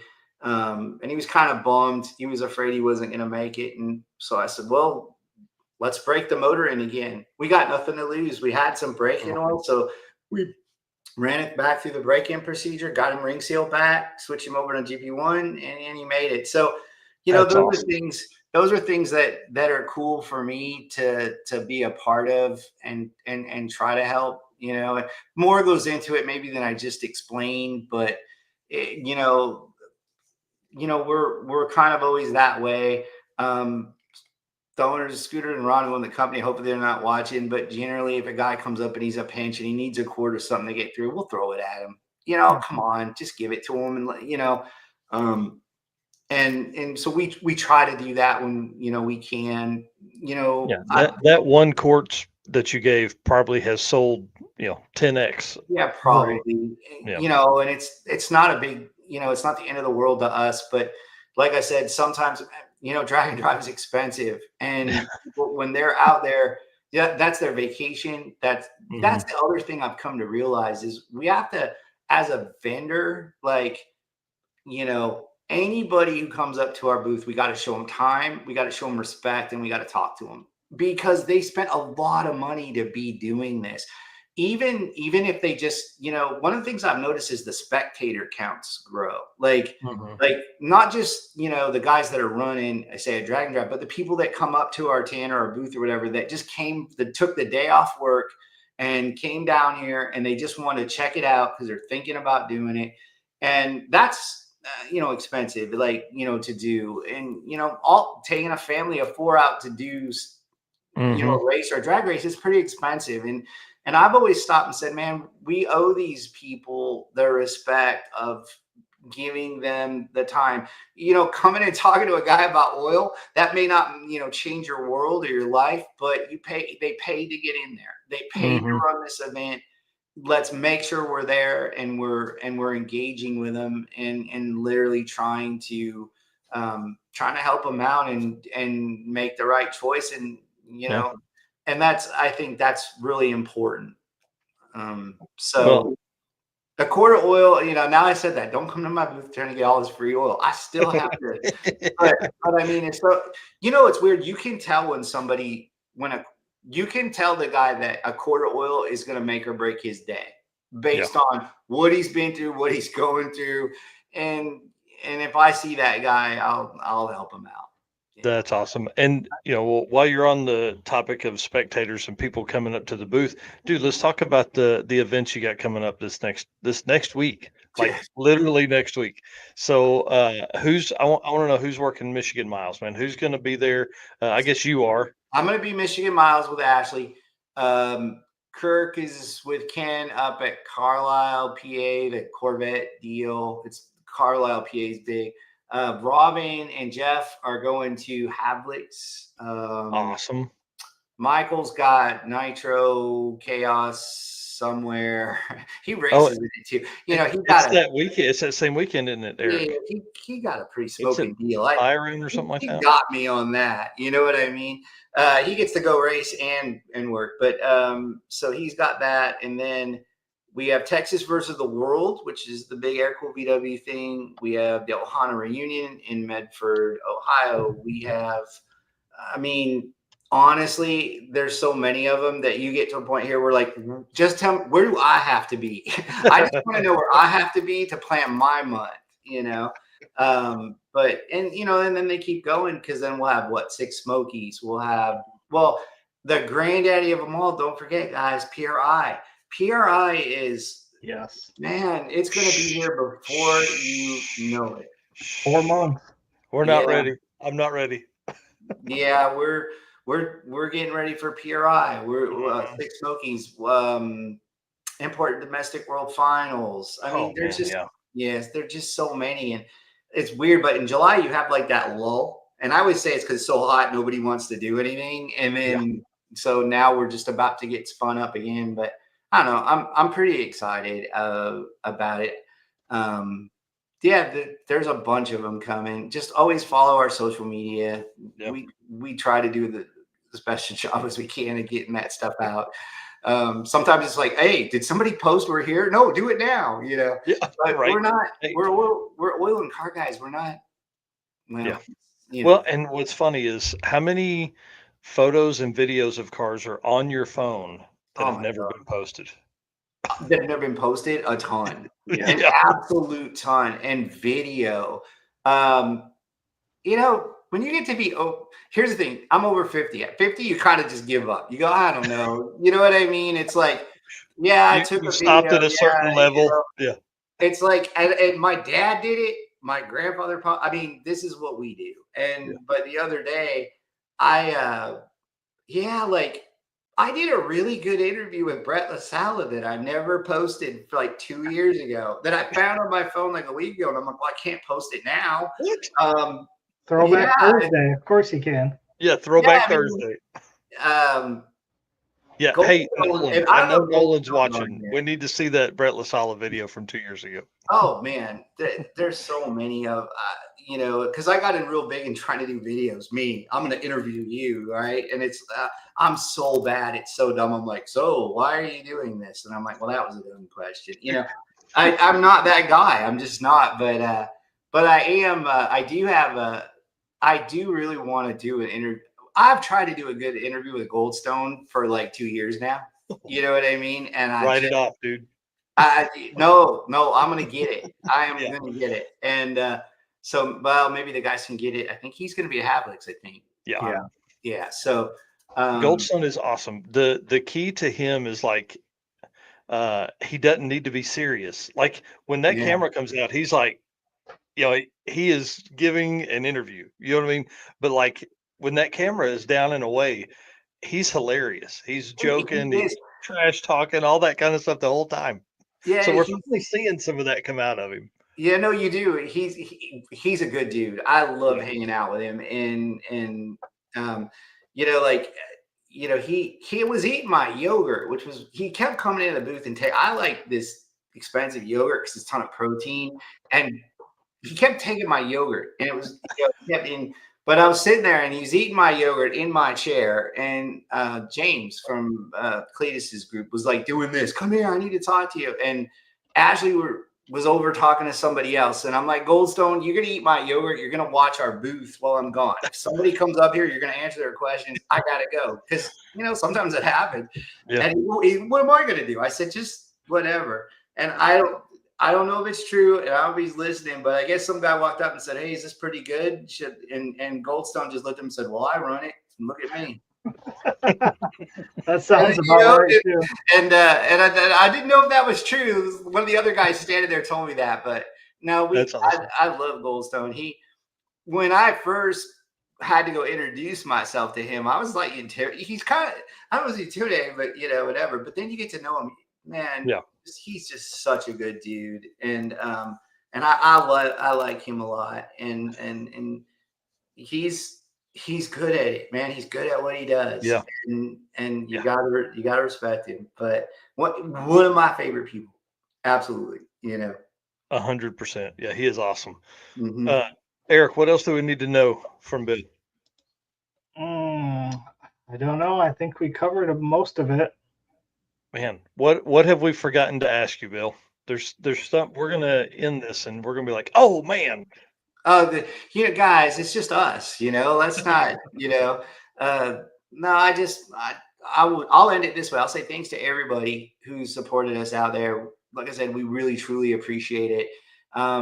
Michigan Miles, please come see us. To me, it's kind of a big deal. It makes us kind of feel cool that we're the title sponsor of it. It's a big deal. We're just going to go out and have, a good time. We did send out an email because of our limited transportation situation and stuff. I'm not going to be carrying as much oil as we typically would. Right. So if you need oil, call us and we'll try to get it to you. I mean, we'll have oil for emergencies and stuff like that, but I have a little Airstream, like 16 footer, and man, by the time I get my stuff in there, I don't have much. So, but we're gonna go out and have a good time. And if we've never met, hey, please come by and just say hello. I'd like to meet you. But yeah, Michigan Miles, I'm pretty excited. It's gonna be cool. So well, and dude, Ubley Dragway is awesome. I know it has like that feel of Mocan. Is okay. The kind of feel I got when we were there with Heads Up Hustle. Mid Michigan Motorplex. Primo stuff, dude. I love that track. It's so. Is it like George Ray's Wildcat drag strip? Ubley is a little bit like George Ray's. You kind of get a little bit of that feel. Like quarter mile at Ubley would be sketchy. Eighth mile at Ubley, no problem. They full concrete pour, all that kind of stuff. But quarter mile at Ubley could be pretty interesting. I mean, I've been to Milan. What about to Milan? What about, have you been to the other ones like North Michigan in them? I hadn't been to North Michigan, but like Mid Michigan Motorplex, dude, wait till you see that. I don't know what they do different with the grass up there, but it's gorgeous. Is it? And so there, but the North Michigan thing, I'm interested to see photos of that. I think that'd be really cool. Yeah, me too. Like I said, I'm going back to it. That's the cool thing about drag and drives. These are tracks I may never get to ever see, Right. And I love drag strips. I love tracks. It's just cool to go, especially to see one and think about generations of guys just racing there back in the day. And yeah, it'll be cool. Well, and Eric and I say it all the time, like it gives you a reason to go to tracks you would never have a reason to go to. We're seeing that with a lot of like veteran drag and drive racers. They're like choosing to go to a drag and drive that's a long way from their house because they're getting a chance to visit new tracks and see new people and meet new race car friends and all that kind of stuff. Yeah. That's, like I said, that's the best part of it. So sweet. All right. Well, let's put you backstage and then hang out with us for just a minute. Oh, I get to hang out backstage. Hey, as a guest, do I have like just just the M&Ms, the green M&Ms I requested. And do I get any of the? Do I get any of the amenities or what? I thought it was yellow on the writer. It was yellow. That was Nolan said that you only liked yellow. You guys are following the instructions. All right, thanks, man. We appreciate you, buddy. Yeah, man. See you. Awesome, dude. How much fun was that? That guy's so smart, man. Oh yeah, it's a lot of fun. He's always a good time to talk to. Yeah, he is a blast, and I can't wait for everybody to hang out with him at Michigan Miles. I can't wait to hang out with Jeff. Jeff was the one that came to the circuit 2025, so we're gonna get to spend some more time with him at Havlicks, and of course, Robin is awesome. If you guys don't know this, Robin is like the de facto model on the Driven Racing Oil Facebook page. So go over, make fun of him doing that when you see him this next weekend at Havlicks. Yeah, everybody that we've ever interacted with at Driven has been super awesome.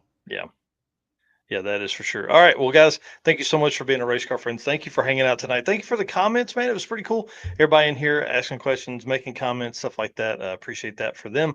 And, if you haven't done it yet, hit that subscribe or follow button wherever you're at right now. And then, of course, our sponsors, can't do this without them. It's always fun having a sponsor on to talk about some of the nerdy stuff that goes on behind the scenes and tell fun stories and just give you guys a chance to meet them so you know who you're looking at whenever you're out at the events. So Summit Racing, we appreciate them a whole bunch. They're out at Reno this week. They'll be at Drag Week for sure. Thanks so much to Deechworks. We got to hang out with them when we were at Mega Week. We stopped by there. Molly Motorsports, who's we've hung out with a bunch at different events.